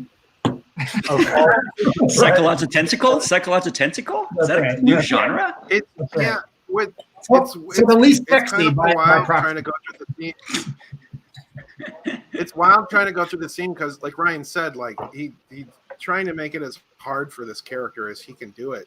So if you're trying to like act it, you go like, well, any part of this, I would react with screaming "fuck" as loud as I could, but you got to like ramp up to that. So it's like, how do I react to this thing that freaks me the hell out? But like do it subtly and then keep building and building and building. And it's a brutal morality tale. I mean, for Barak's character, like, what would you do different? I mean, it's and this is like super. It's hard to. It's okay. So I don't watch a ton of horror movies either. But as far as like morality, well, I do, but like I don't like them because of stuff like this. It's so brutal. It's so like he did stuff right, didn't he? I mean, didn't he do everything right? Is there a comeuppance needed for him like going through this nightmare? Try to kill his wife? He's probably pretty bad. He did he did it the way I would probably do it, yeah. He just left her on at the fire station. So this is man, everything in the elevator, like everything that was done here in the elevator was done at such a budget level, but by such amazing people that they crush it. But it can't be understated how bare bones and ragtag everything like that is. Our good friend Kim Rice's house that we went and shot in for a Splinter Day. That's just a park that we had no permit for, that we just took the act. We had no permit. What? This we had this amazing this guy I met on Instagram just because we both made weird movies that I liked. He dabbles in visual effects for fun, and his name is Santino, and he is this young kid who lives in Ohio and works in a bookstore. And he ended up doing almost all of the visual effects for this movie because he's just a fucking genius. And he's a creative. He's self-taught. He works in a computer that's from 2013, so it took like a week to render out some of these like blood bubbles. And he did all of anything that's blood in this, he created on his like outdated computer because he loved the movie. And he's like people. Can I talk about V real quick? Her name's V, right? Am I saying it right? V. V. Oh my God. V is this actress who came in and plays monsters, and this is what she does for a living. She's like Doug Jones. She's just like she's got like a bald head, and she comes to set. You're like, hi, who are you? And then just like loves being put under 10,000 layers of like claustrophobia inducing makeup, and then she just showed up and like fucking killed this part. Amazing. And even this whole sequence, like there are 3 guys on the floor with leaf blowers blowing air up. We're shooting in slow motion. Yeah. They're standing on a rotating table. Nothing was like fancy. Everything was like, there's a scene where Barak's feet lift off the floor, and that was like 2 grips, like just picking him up off camera. It was that was you. That was your feet. That's right. I'm thinking of my feet. There's a scene where he steps in the car, like, we have to do it again. Our editor's hands in the shoes, just doing the shoes walking. I love it. I love that shit so much that like old school, just like, I don't know, we got a 2x4 and we got a potato. Like, let's make a special effect. I love it so much. Yeah. There used to be a scene with some cops here, right? That's no more. There did. It did. They unfortunately went the way of having to cut out stuff that we loved so much because we just didn't have time for it. And it's one of the biggest bummers about making a movie like this is all the stuff that ends up on the floor that you just care so much about. But also this embalming room that Lauren built. Did we talk about? We didn't talk about this, right? We didn't. This embalming room is a dining room in this house that we shot at that looks nothing like this. Every single thing you see, from the tiles in the wall to the bookshelves in the back to the windows that are covered there behind Caitlin with lights, all manufactured and created by Lauren and her team to create this subterranean basement with no money and like no time. It was insane. There's shelves in the back. You'll see later on in the movie. And there was windows, and we were supposed to be in the basement, so we used them to cover this big window. And that just to the local mortuary, and we borrowed that table. Remember wheeling it across town? Yeah, it was heavy. It was very heavy. But if you look in the it was 600 pounds, I believe, something like that. It was insane. Yeah, it was or more. It took like 4 trips to carry it. Yeah. Our set decorator, Carly Engelbert, who weighs maybe 50 pounds, was trying to help lift it, and that just is ridiculous. Who did an amazing job, by the way. She every set it has her fingerprints all over it. It was incredible. Yeah. This whole sequence here in the sub basement was a real challenge to find. We were looking at basements all over Astoria, trying to find something that had the idea of the mortuary is we're constantly upping the ante. We're going deeper into the belly of the beast. It's getting creepier and weirder and stranger. And this needed to be a really excellent location. And we were looking at a lot of basements. We were trying to figure out how to do it. And then we happened to wander out to this old fort that was outside of Astoria, Oregon. And there was these subterranean tunnels that were old gun turrets. And so as soon as I saw them, I was like, this has got to be it. So what you're looking at here is an old where a gun turret used to lie that they basically removed the guns, and it's like a big stone column surrounded by pools of water. And so we, ridiculously enough, managed to have a team of grips who came in there and built the scaffolding so we could go out to it. And then we shot in this dank underground bunker for a day. And it was definitely I've talked to Clancy a lot about it and Caitlin. And both of them say this was their favorite set because they were just literally underground in a sub basement performing. And Clancy mentioned that he had no idea how it was going to look because they were just standing there by that furnace the whole time. And it's really cool. And one of the things that Caleb did. So Caleb Heyman, who was our cinematographer for all the wraparound, he had this cool idea of flickering water on the walls. And so down into the trench that's surrounding the actors, we put these kiddie pools with light shining into them, and then basically we just had a 2x4 in the water, and you move the 2x4 slightly, it would make waves, and the waves would reflect this amazing green glow that sort of bounces off the characters and bounces in the background. You can see it right here in the shot really well. It just I think you could see it even more in there because it was so cool, that center island, and then it was not a big enough room to get a real wide shot of it, but it was such a dream location. It was cool. Yeah. I mean, dream location. It was a hard location, but yes, aesthetically. Everything was hard, but it was dreamy. I mean, everything. Just yeah. And now we're in the Babysitter Murders. We're in this. This is the short that we made in 2000. Ben, when did we make this? 14 or 15? Wasn't it 19? 15? I think it was 15. 2015. I saw a review. I saw a review that was oh, this part is what you shot first, and then later Ben stuff. But you shot it all together, right? This is all the short film you made.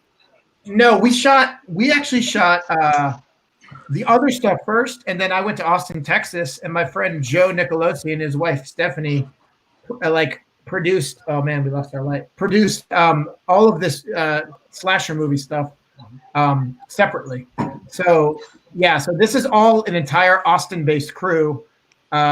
We shot in a day, and it was phenomenal what they pulled off. I think I was I have $1,000. Can you help me make a slasher movie? and those guys made miracles. Everything here, all of these amazing actors just sort of came out for love of the game and made this thing that's like really special. We actually shot more of the slasher movie, enough to make a trailer for a slasher movie that was really, really fun. We never got a chance to end it together.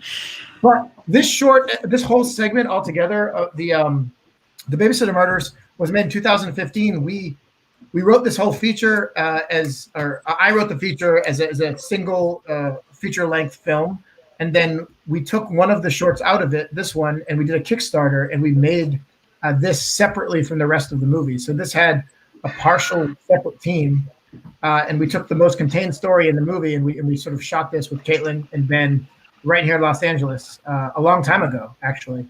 And this movie is the movie that went and played festivals and ultimately ended up in the hands of somebody who had enough financing to sort of put the rest of the movie into motion.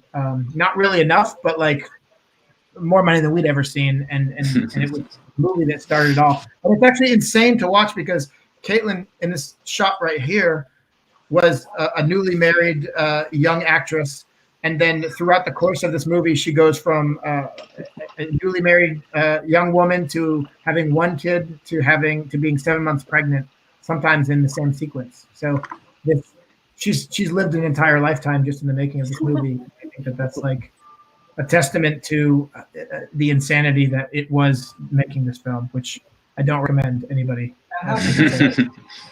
And she doesn't. This is her actual kid. She's murdered. Yeah. One of my favorite little cameos in the film is playing the voice of the boyfriend on the phone call in the slasher film. Yes. I enjoyed that. I wanted to mention that, but we got sidetracked. That's right.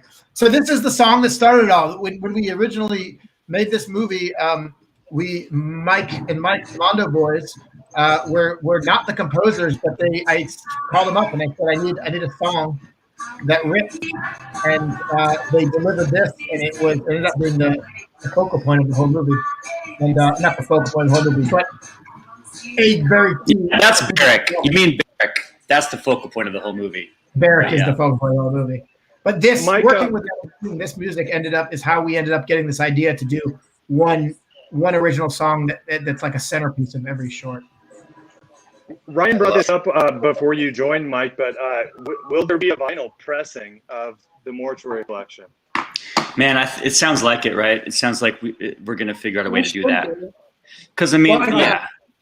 Can we use this? Let's use this platform to try to get Mondo to make us a record. Oh, that'd be crazy. Yeah. Our composers are the Mondo boys. I feel know. Like it's the perfect. We've got the art. This is what I want to do in the album. I want to do half the album is original songs. The other half is score.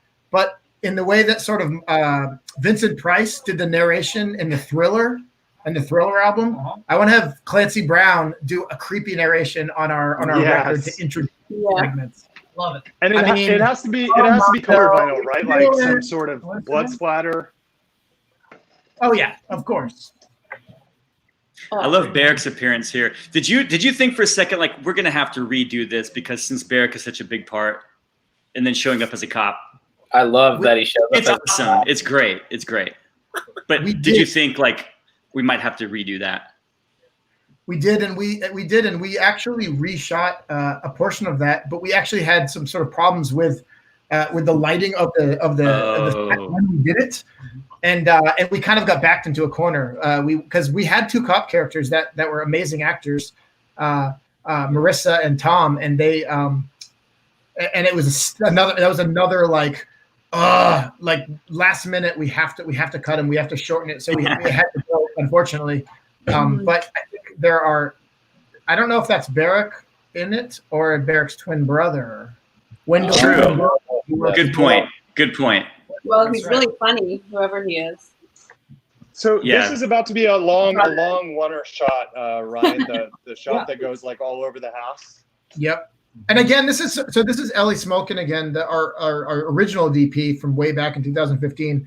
This is what's insane about this that like you wouldn't care about unless you were a film nerd is that because it's a Steadicam shot that's moving around the house, there can be no lights in the house whatsoever because you would see them because you see every inch of this space. So every single component of this was lit by lightning strikes and these practicals you see throughout the house. So if you're ever watching a movie and you see way too many lamps in a room, that's because the filmmakers are lighting with what they have because they can't put big rigs in there. And honestly, I mean, actors, you guys can speak to this, but I feel like it gives the actors more room to play.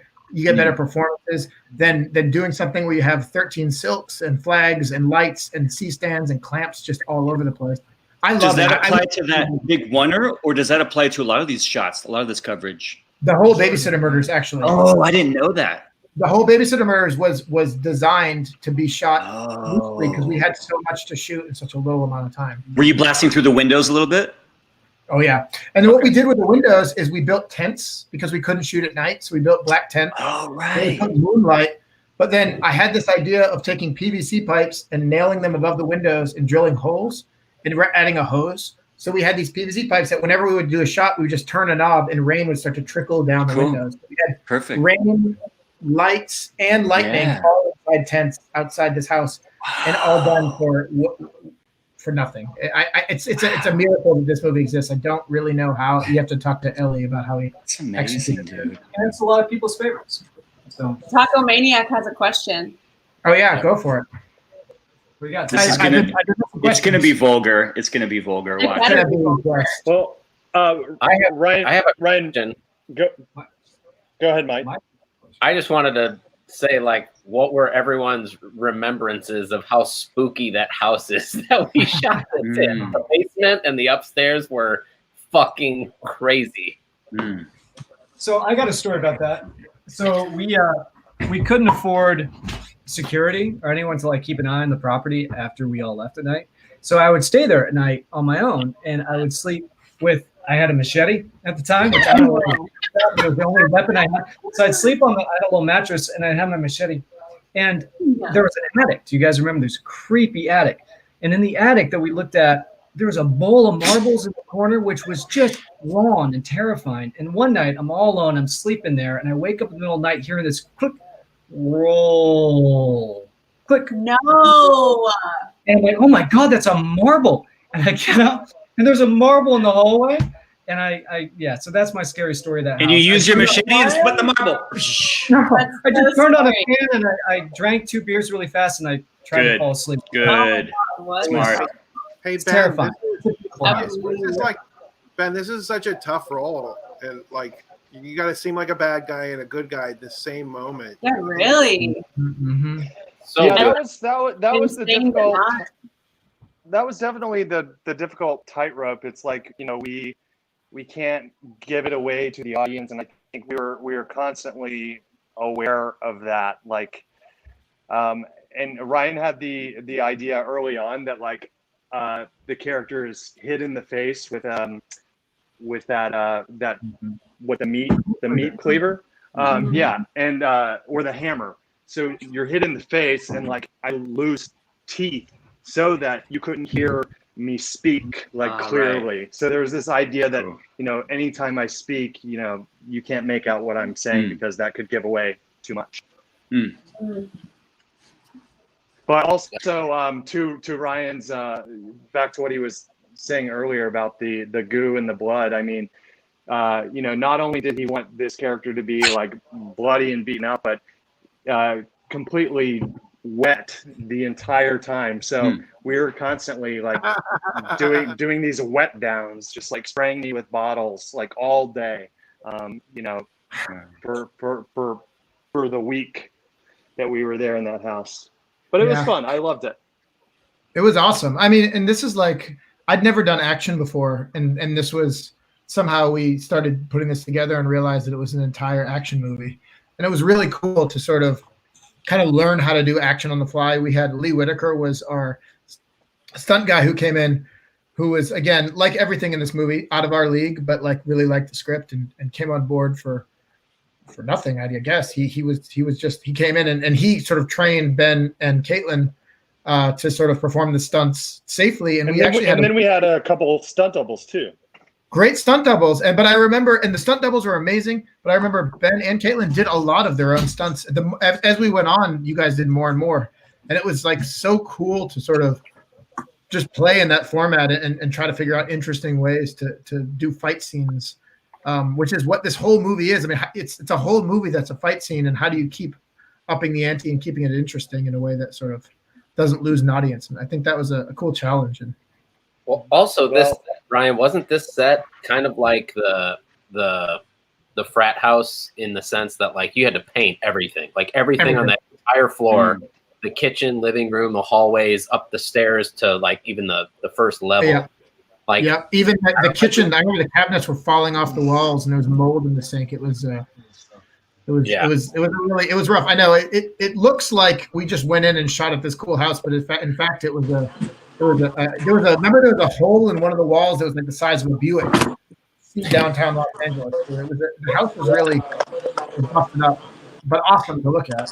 Hey Ryan, I love that part right here where it was transitioning from the slasher movie back to. So we were snapping back around with music and stuff, and that moment when it goes back to Sam waking up, because we got to let some synth like overlap just a little, just like for a few seconds. Yeah. And that was so fun, and it felt like because you were always like no synth, like on the except for that slasher, like the slasher movie, we could go synthy, but then everything else you were like, it's got to be in that basically strings. I mean, we snuck in some horns and some like random stuff, but basically it's a lot of strings, right? But that's why the slasher stuff was like super fun to let some synth. Yeah, you guys, I gave you guys these little to like play with synth, and you guys were like synth, all of it. Yeah. I mean, there is something that's super fun about synthy stuff, but yeah, all this was super busy. That scene you're talking about, it's interesting because I weirdly have one of my biggest influences, which is going to sound insane, is Wes Anderson. I love just these lateral dolly moves. And so that entire sequence was designed to be this lateral dolly move that transitions back and forth. But this scene actually we're watching right now, the lightning scene. Yeah. This entire scene was influenced by Fantastic Mr. Fox, because there's a fight scene at the end in which just the flashes. You get these skeletons. Right. This scene was so wild to shoot because it was completely dark in there, and we were shooting like everything at like super slow motion. So we were just trying to get little moments. So it's like, and it was black, and then we would just flash the light and only shoot for like 30 seconds at a time, but like throwing a book this shot and then swinging this shot. So it was a wild thing to shoot because it wasn't like we could see anything. Right. And it was a weird like choice because we didn't have the money to do a full battle, and we're like, how do we do a big battle that's impressive that we can't afford it stunt wise? And it was like, well, if we just show pieces, if it's all lit by lightning strikes, we only have to see elements, and we can imagine what's happening in the darkness in between. To answer that question earlier, all the stunts were incredibly tricky. It was stunts will crush your day. Mike, sorry. No, I was just going to bring that up, that Josiah from YouTube wanted to find out, what was the toughest stunt, or was there a stunt that was harder than any of the other ones, Ryan? I mean, there's the guy, the stunt double fell down the stairs. Remember? Oh, that was the biggest stunt. Yeah. How the hell did that happen? Coming up here, falling down the stairs. We had a stunt guy who came in. He was actually a newish stunt guy, and he was so down to fall down the stairs. And I was actually nervous as hell to have anybody fall down the stairs. And they actually had to talk me into it because I was like, this guy, I just don't want somebody. It's a movie, right? Like I don't want somebody hurting himself seriously to make this film. But he was so game because I think, and stunt people can correct me, but I think falling downstairs in a big way is like that's like a kind of their bread and butter. A thing you want to do. That's a major way. And this is like a big one. Like this dude literally rolls down this entire flight of stairs. Oh yeah. For a short film, he was awesome. It felt so unfair because he literally rolled down all of the stairs, and then we're like, okay, now let's get the shot with Ben. So he rolled down the stairs, the entire thing, and then for me, I just had to like Yeah, right here. Settle into it. I just had to go from being seated to like falling on my back. You know, it was like nothing. Yeah. Oh my God, there it is. On at least I don't know if we're totally synced up. I can tell if we're synced up by Barak's TV, which is great. There he is. Pretty close. Pretty close. Yeah. Yeah. Sometimes stunts will ask for padding, and you just kind of paint it to kind of match the. Did they ask for any padding? Yeah, we did have a decent amount of padding. He was wearing padding under all of his. He was wearing that sort of those coveralls, and then we also did thin padding down the stairs. But still, that being said, it was gnarly. I was really nervous. But again, Lee Whitaker, our stunt coordinator, is a pro. Like, he comes in and he makes everybody feel comfortable, and he doesn't push anybody to do anything they don't want to do. And that was an essential thing. And I would say moving forward, when it comes to stunts, that's something you just have to do. Ryan, we're getting close to the. We're getting close to the TV. We're getting close to the TV smash. Thanks, Alok. We'll talk to you later, Alok. Thank you, Alok. What's up? Ryan, tell us about the TV smash. We got to do one VR. Oh yeah, so Kubler, buy drink. we missed the TV head smash.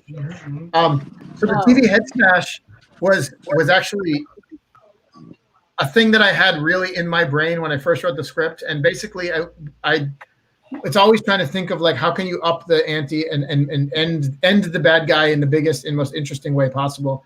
And I'd seen a lot of heads being smashed by large objects, but I'd never seen a head being smashed from the POV of the thing that's smashing. And so basically I built a box, a really heavy box, and we mounted a tiny camera inside with plexiglass, and we dropped the box towards Ben, dangerously probably, several times as he did, and then we replaced his head with a melon and smashed it. And Sam Raimi, when he first saw this movie, that was the shot that he watched again and again and again and again. Wow. And that like really won him over, I think, about the short was Ben's head smash. He was like, how did he do it? How did he do it? And he kept rewinding it, apparently, from what I'm told through the grapevine.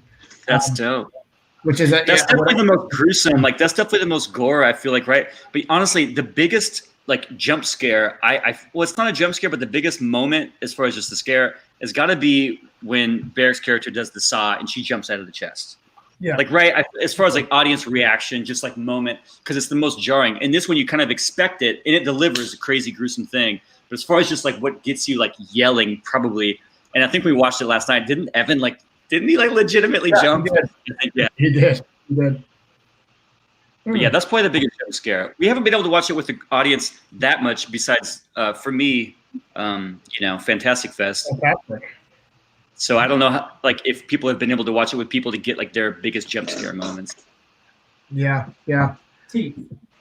There's a lot of teeth.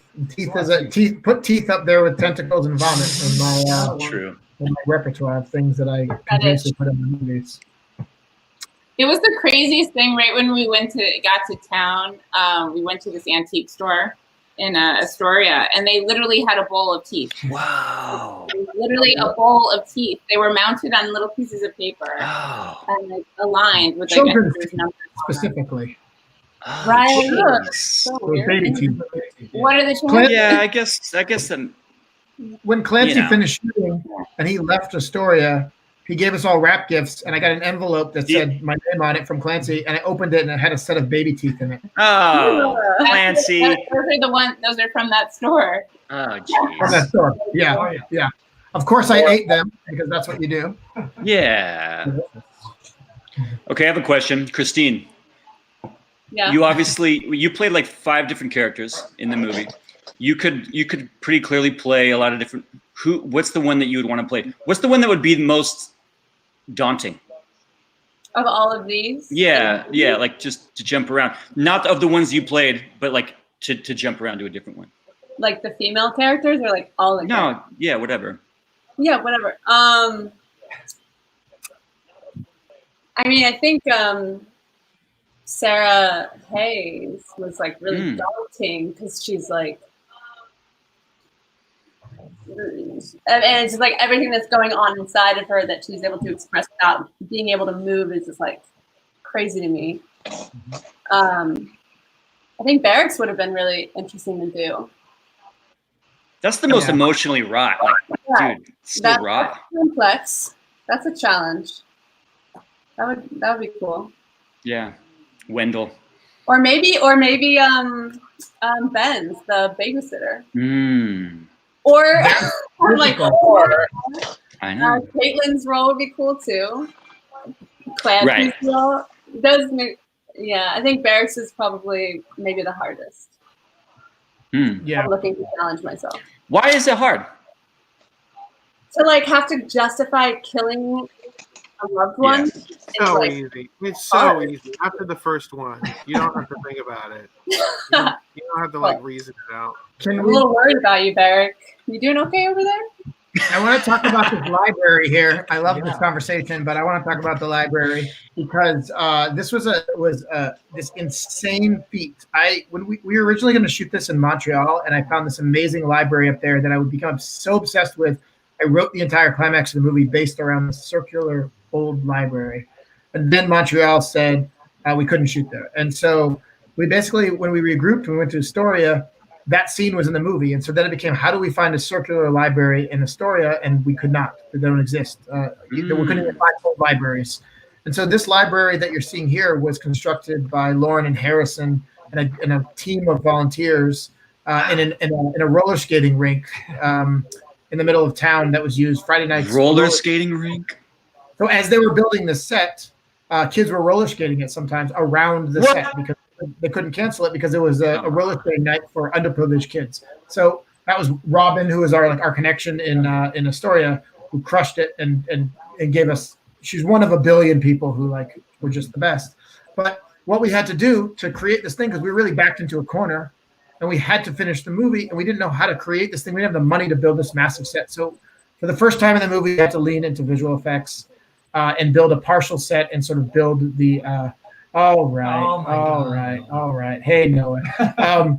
And so we found ourselves in a very tricky situation in which we had to build a partial set and then build the other half in visual effects after the fact.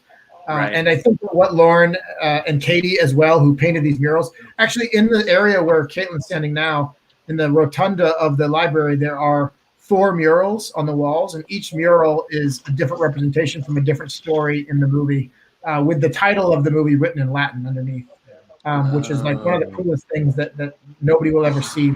It was just gorgeous. So she just whipped it up like the night before. She just.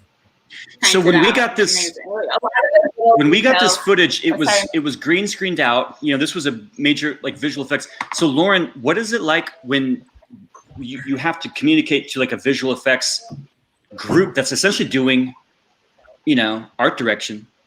Right, but they're feeling. How does that work? It's a little different. I had done a SketchUp model of the library so that we were just able to. Go. There they are, these guys. Oh yeah, it is. But yeah, because you have to communicate to the visual team, right?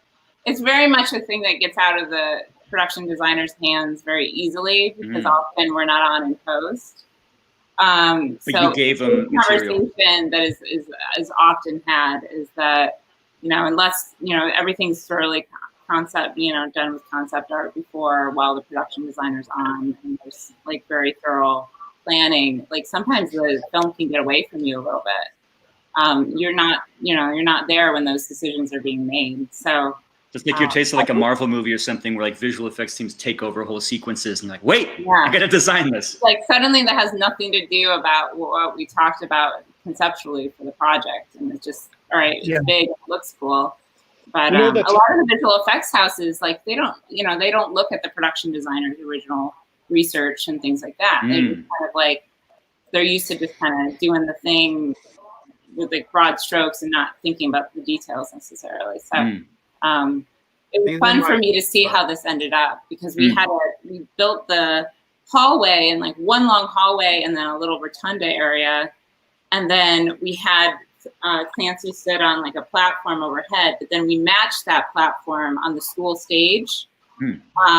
And for the camera positioning, I believe it was, or we couldn't build that much of the set up high because it was restricted. Right. It would have been restrictive financially.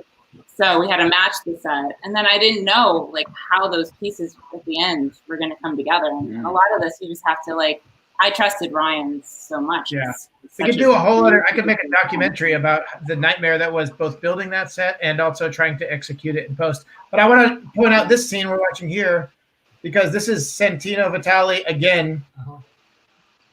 A random friend of mine in Ohio who just made the most beautiful visual effects shot in a day on the side before he went to his work, which is like, I don't even understand it.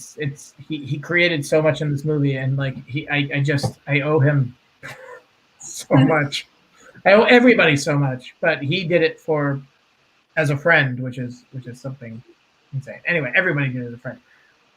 Emotional, okay. Look, I got one of the. I didn't do it. I didn't do it as a friend. I was gunning for this project for a long time.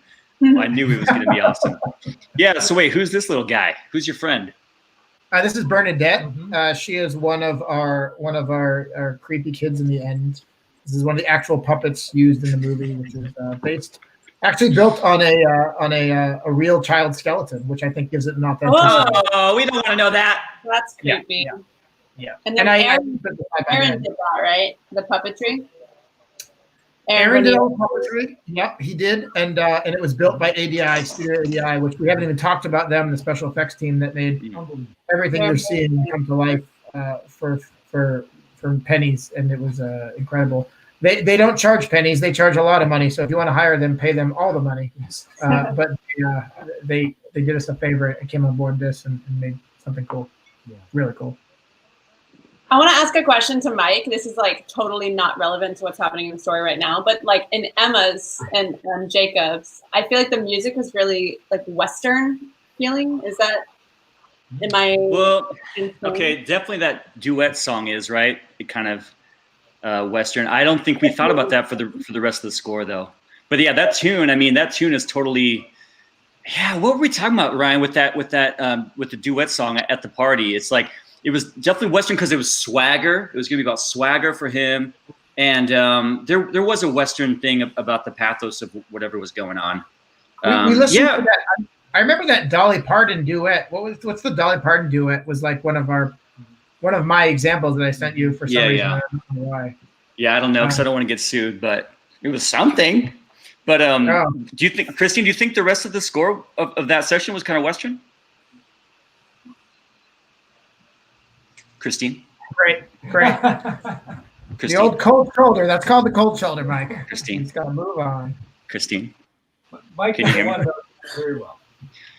But we didn't intend for that to be Western. I don't think we were really thinking that per se. But okay, so basically you cut out the entire time of that answer, so I didn't hear any of it. But oh, really? Well, it was a great answer. It was a really good answer. Emma, were you thinking Western during the segment?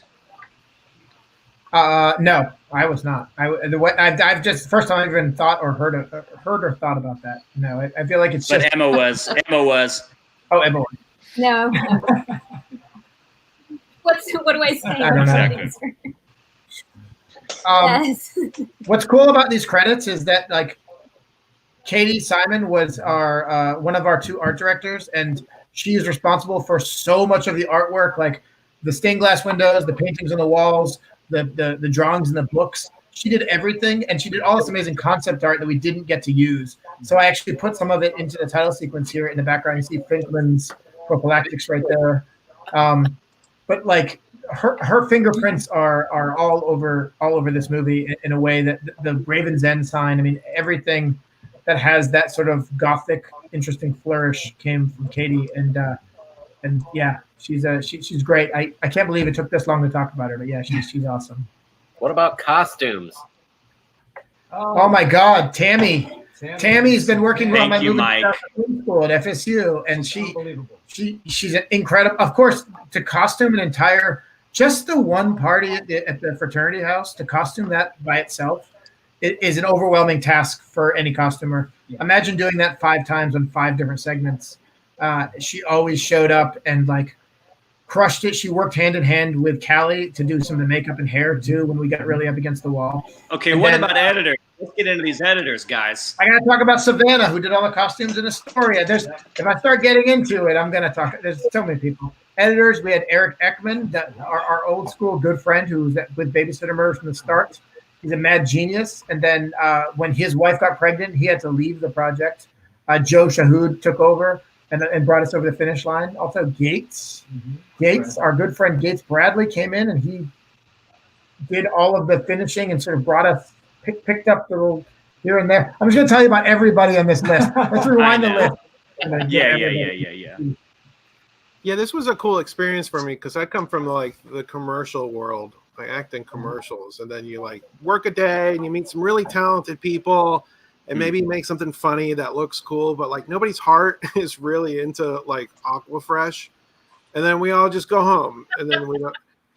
So it was like such a meaningful experience to go like meet everybody. I met like Christine on this. I met so many people, and like Lauren, everybody's fucking wonderful, and like everybody's bringing their A game because they believe in such these are cool stories to tell, you know. And we all believe in Ryan and Justin, and yeah, I'm grateful to be a part of it. I'm stoked, man. You guys, everybody, Eric, good job, Eric, everybody.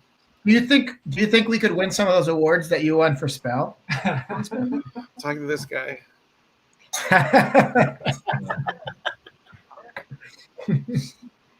There is an indie horror award, so yeah, I'm smelling a nomination. All right, a nomination works for me. I gotta command a school prize. It's happening. Barak is going to be a presenter. He doesn't know it yet, but he knows now. This whole experience, I'm just disappointed that we didn't get Taco Maniac's question. Build up. He had a question. Taco Maniac never asked. We never got a question. I did hear one question earlier that was, "What's your favorite anthology film?" That I didn't get to answer. But that's a tough one because I love so many. But I always go to Asylum, the Amicus movie, because I love the wraparound from that one the most, which is the doctor in the mental hospital who has to interview all the patients and figure out which one was the old doctor who used to run the place. Also, Body Bags is a personal favorite of mine. John Carpenter as the mortician himself, looking very, very creepy. Ben, I know you. Yeah, I mean, Body Bags I love, and I think is a really underrated horror anthology film. Mark Hamill's sequence in that, he gives a really like terrifying performance. And in the gas station one in that one is also really, really great. Oh yeah, and, you know, with Wes Craven. Yes, Wes Craven. Tales from the Hood I like quite a bit. Me too. Yeah, it's true. I love Tales from the Hood. That's right. Huge influence on this movie, Tales from the Hood. Yes, awesome. Neil, Body Bags, amazing. I think we were talking about this last night. Is Pulp Fiction an anthology? Yeah. Pulp Fiction is 100% an anthology. There was actually an interview with Quentin Tarantino where he said, just for the record, Pulp Fiction is an anthology film, and everybody keeps saying that it's not, but I'm saying it here. It was created and imagined, written, and executed as an anthology. Oh wow, so, cool. That's when the studios say you can't make anthology films don't work. You just point to Pulp Fiction, and then they say that's not an anthology, and then you're back to square one. But I've done it. I've been. And you don't get the job, but you won the moral victory, which is great. You walk away a winner, and I think that's what's important in life. Perfect. You have to enjoy small things. I just want to add really quick, Nathan Beaver, who's popping in from time to time, is actually our behind-the-scenes producer. And he's been working up like 2 hours of behind-the-scenes stuff. So if you like these stories, he's got a lot coming. And it's true. Going to be amazing. We have he's been shooting behind the scenes since we did the Babysitter Murders, and he had 11 and a half hours of behind the scenes footage, and he's managed to edit it down to 2 hours. It's like fucking Lord of the Rings level behind the scenes. He interviews everybody, the boom operator, the art director. He's got tons of stuff with Lauren. It's like he's got all the sets, he's got all the builds. It's crazy. It's going to be one of the most interesting behind the scenes. I can't wait to see it. It's coming on the Blu-ray and on iTunes here in a little bit. So yeah, 2021. Yeah. We're not going to make any money off of it, but you should still buy it and watch how this movie was made if you want to know how we pulled this thing off, and you want to just see the nitty-gritty behind it. And if you want to Ryan, see Barak Hardley, that's the only way to do it. Oh, geez. Ryan, are you brainstorming the sequel? What happens? What's the deal? It's a prequel, actually. Oh, for Sam. And nope, it's just Montgomery at World War I, and it's a one-off. Repurposing a bunch of 1917 footage with we're just going to do that sort of facial replacement with Clancy's face. All right. Yeah. Okay, good. Lauren, yeah, perfect. Too, right? Yeah, Lauren, you give me some trenches. Yeah. We can make the dirt out of brownies. It's going to be easy. That's more expensive than dirt. Make the dirt out of dirt. That's true. Oh, but brownies are so good. But less delicious. Brownies? That's your problem, man. Making dirt out of brownies? That's you in a nutshell. I got to hop off of here, you guys, but really proud of this project, and congrats to everyone involved. It is it's incredible. I stayed up late last night watching this version for the first time, and I woke my girlfriend up in the middle of the night. She came out and she's like, "Can you turn that screaming down?" And I'm like, "Sorry." But I do. I can't wait to watch it again. And each one of you are so freaking talented, and I'm really lucky to have been a part of it. Thanks, dude. Good speech. Love you, brother. Nice to see you, Ben. See you, Ben. Bye, you guys. And so we're going to keep going like this until the last person stands. We'll go all night. It's like Ocean's 11 ending sequence. It's like only Brian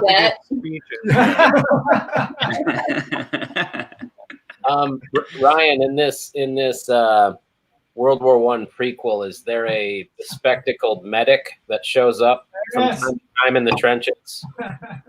Dude, I think the prequel has to be just Kubler. It's just Kubler, and the fact that no matter where he goes, he can't outrun this phantasmagorical sort of trail of tears and broken people that are in his wake. His son has passed away. He's broken. He's got nothing to lose. He's hitting the road. He's hitching across the states. That's the series, right?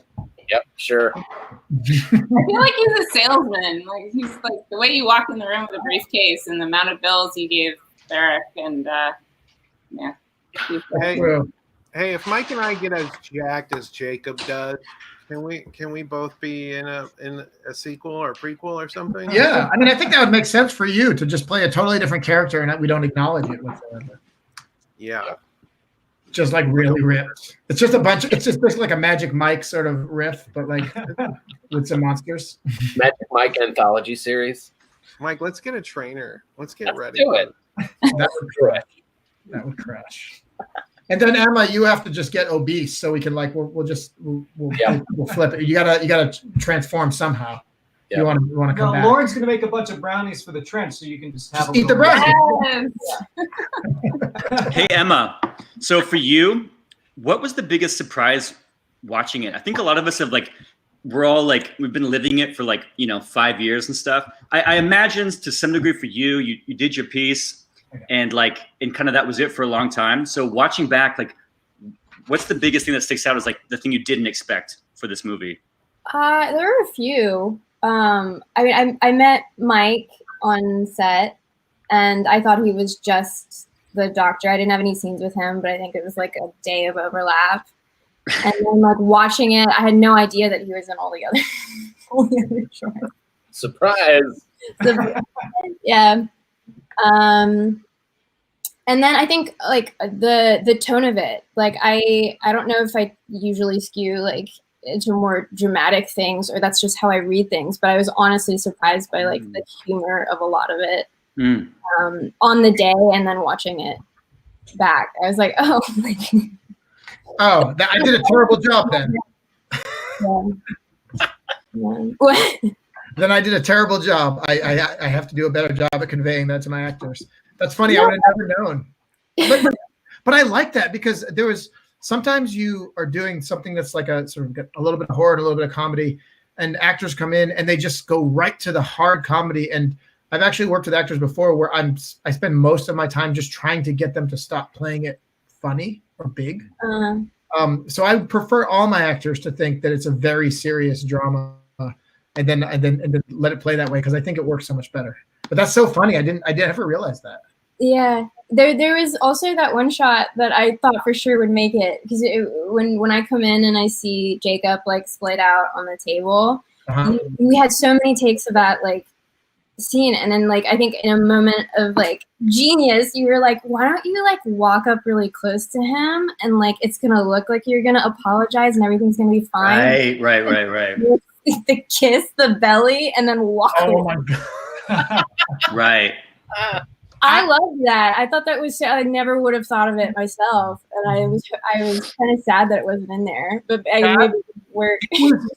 I will tell you that we tried really hard to work that in. Weirdly enough, that sequence, because of the amount of people that are in it and the amount of different reactions, and how like if we would cut to a reaction of the dad's character, it would like give it a different feeling, or if we would cut to Jennifer, it would give a different feeling.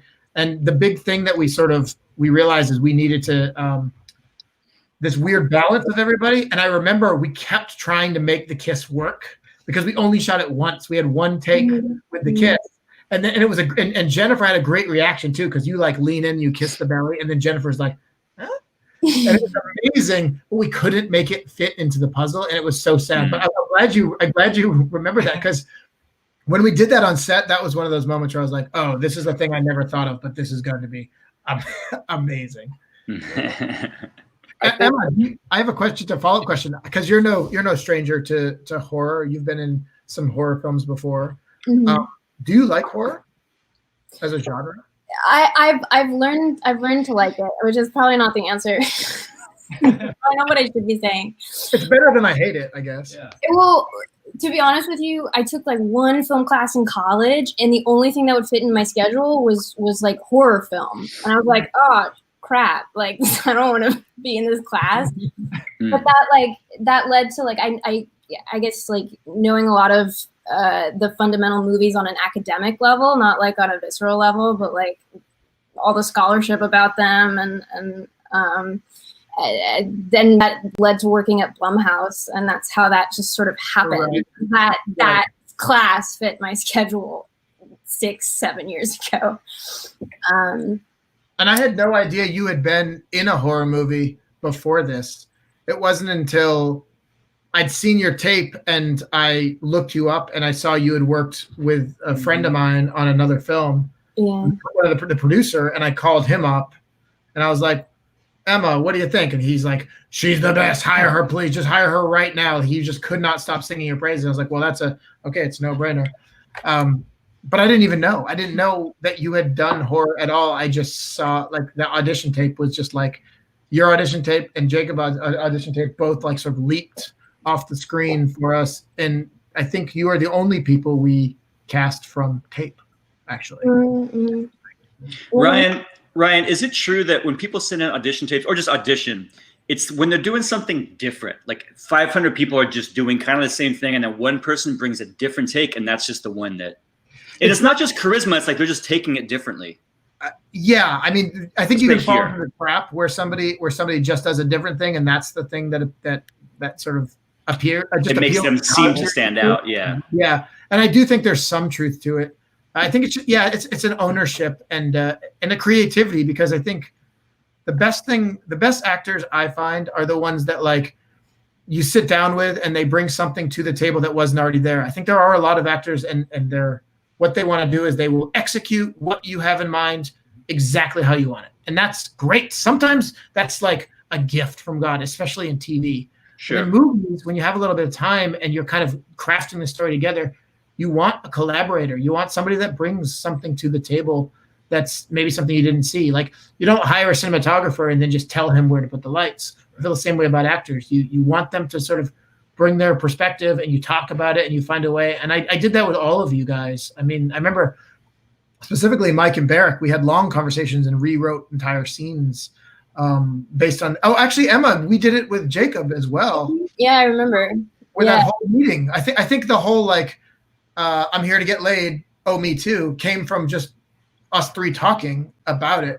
And it's funny how you just like, a straight white guy sitting in a room is not the authority on how people talk. I think you have to get people in there and you have to to let them go and then find a way. And then of course we rewrote. I put everything in the script, so we had the pages on the day. But I love that stuff. That's the most. I'm a old school effects guy. I like gags and the visuals and camera moves and fun stuff like everyone. But like at this point in my career, that's not even the thing that excites me. What excites me is like talking to humans and seeing their art sort of come to life through a collaboration. And that's, I don't know why I'm just soapboxing about acting, but it is we want it. You take for granted when you like watch Spielberg movies, you're like, oh, it's gonna be a camera move and there's a dinosaur and it's gonna be an explosion. But then you like get into it and you're like, doesn't matter how many gags you have, when you have an incredible actor just reading lines in the frame, it's like more powerful than any sort of effect. Actually, to that note, I think someone said it while we were watching one of the Kubler scenes. But like, Mike, how much improvisation was going on for it? Because it's so funny, right? How much was improvisation going on for your scenes? A little bit. It wasn't a ton, like, because again, like time was of the essence. So I know with Jacob, that was like a couple hours we had to shoot that whole scene. Okay. Shooting that day that was in the same place in the frat house. Lauren turned the kitchen or whatever into the doctor's office. I think we actually shot 4 scenes that day. Yeah. Bananas. Yeah. Again, How many pages? A lot. Pages. Jesus Christ. Christ. Like day one in our house too. It was like you're suddenly seeing everything. You were going to see all the sets. Yeah. So from Babysitter Murders on, there was probably a little bit of improvisation throughout, like in most scenes. That's what was cool with like Ryan not being like, say my words perfectly. But we also knew like we can't fuck around too much. We got to get what's on the page and maybe have a little fun. But again, like while we were shooting in the kitchen, people were like painting walls and setting something up for, the fraternity, like so living at the same time. That's and awesome. People outside building stuff. And it was just, we got this short span of time. Let's fit everything into it. So yeah, for Spindell, like, dude, it must be nice to have like Mike Nelson, just knowing he can find some gags, find some funny stuff just to help carry any given scene. I mean, that's why you hire him, right? I mean, that's the thing. That's the thing with Mike and Barak is that the gift is that those guys are just comedy geniuses, and I don't say the word geniuses lightly. I mean it when I say those guys can do amazing stuff. And the sad part is when you don't have the like Apatow time to just put them in a car and let them riff for half a day. You're like, let's make some funny, but also like do it in the next 20 minutes because we have to go. We have 3 more scenes to shoot, and so you kind of like. You even on the editing room floor, you see these gags that Mike sort of drops just on a whim, and you're like, how do we make those work? And there were some that we like in the movie because it was like his gags are worth this scene, like taking this direction. And I love that you have like 2 comedic geniuses doing one of probably their only scene together in a room, talking about how they're gonna like kill a woman. It's like no comedy in it. Yeah, that's right. Yeah. Barak, is that the cat that had some babies that we were trying to unload a couple years ago? Are there some kittens? One of the babies. Oh, that's the baby? That's one of the babies. Oh, that's amazing. Congratulations, Barak. Hey, Chris, we got to wrap it up. Thank you. Anytime. Or are we good? You're muted, Chris. You're muted. Are we still doing this thing? Are we still doing this podcast? We can wrap it up. People will still post. I mean, this is archived on YouTube and Facebook and all that, so you can share it. But yeah, this was a great. I mean, the movie is amazing. It's fun to listen to all the stories. This was amazing. You guys did a great job. We had so many people. Too. We had so many people. We lost Christine though. She kept trying to come back, and I was like, "Come back." Yeah. But yeah. So final thoughts. Ryan, do you want to kick off the final thoughts from everybody? Sure. Yeah, I mean, this was really fun. I don't know.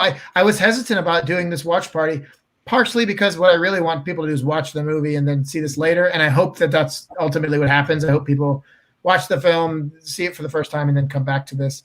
But it's awesome. I just love talking. I mean, I could do this 20 times and it would be a different conversation every time with you guys. It's been one of the most rewarding parts of this whole process for me, because I've been living with this thing in a hole in an editing room or just lying wide awake with my staring at the ceiling like I'm going to lose my mind all the night. So to like finally have the movie done and out there, and to have you guys all coming in and talking about it just really warms my heart. And I appreciate you all more than I can ever express.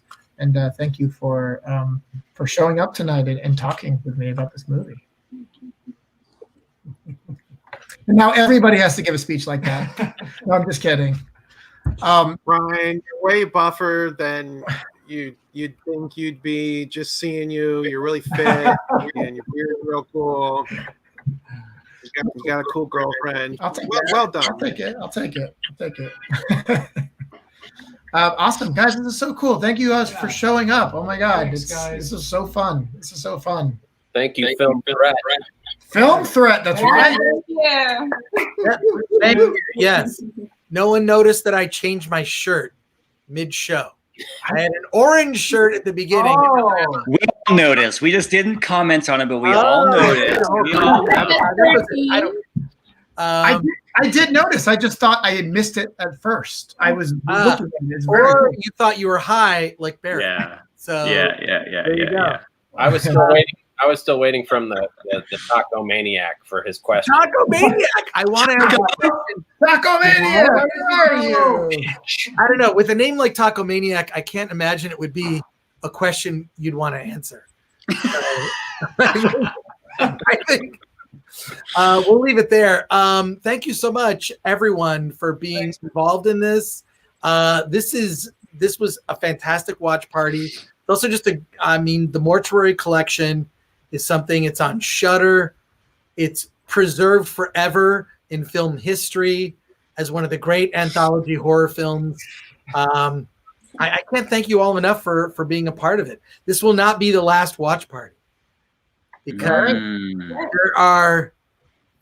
this will not be the last one. Will it be the longest? It will be the longest. It's technically the longest, but I will see you all at Award This next year in 2021, because hey, I mean, whatever day it is, day 190 of To Slow the Spread, whatever it is, I don't know what day it is at this point in our lockdown / quarantine / 2020 cosplaying as a dystopian future. I'm a very positive person. I'm optimistic. I think next year is going to be a great year, and we're all going to see each other in person, and we're going to watch Barak give a very embarrassing speech. Oh, that sounds lovely. He doesn't know it yet. I can never get enough of him. Look up the highlights. Thank you, everybody. This is awesome, and I want to thank you, all the people that are still watching us, whether you're watching on YouTube, Facebook, whatever. Thank you for watching this Film Threat watch party. We do them every Friday at 5 p.m. We've got some great ones coming up, so go to our Facebook page, Film Threat, whatever. This is where I say, please share, like, and subscribe or whatever. But I'm not going to say that. I'm just going to say, just say it. Tell them to slam the subscribe. Tell them to slam subscribe. Yeah, slam that like button, smash that blah blah blah. I'm the worst YouTuber ever. But thank you, everybody. Let's talk indie film on another one, and thank you so much. All right. Thank you. Bye, everybody. Bye, everyone. So good to see Bye, you. guys. See you. Till the next one. I'll just be here waving.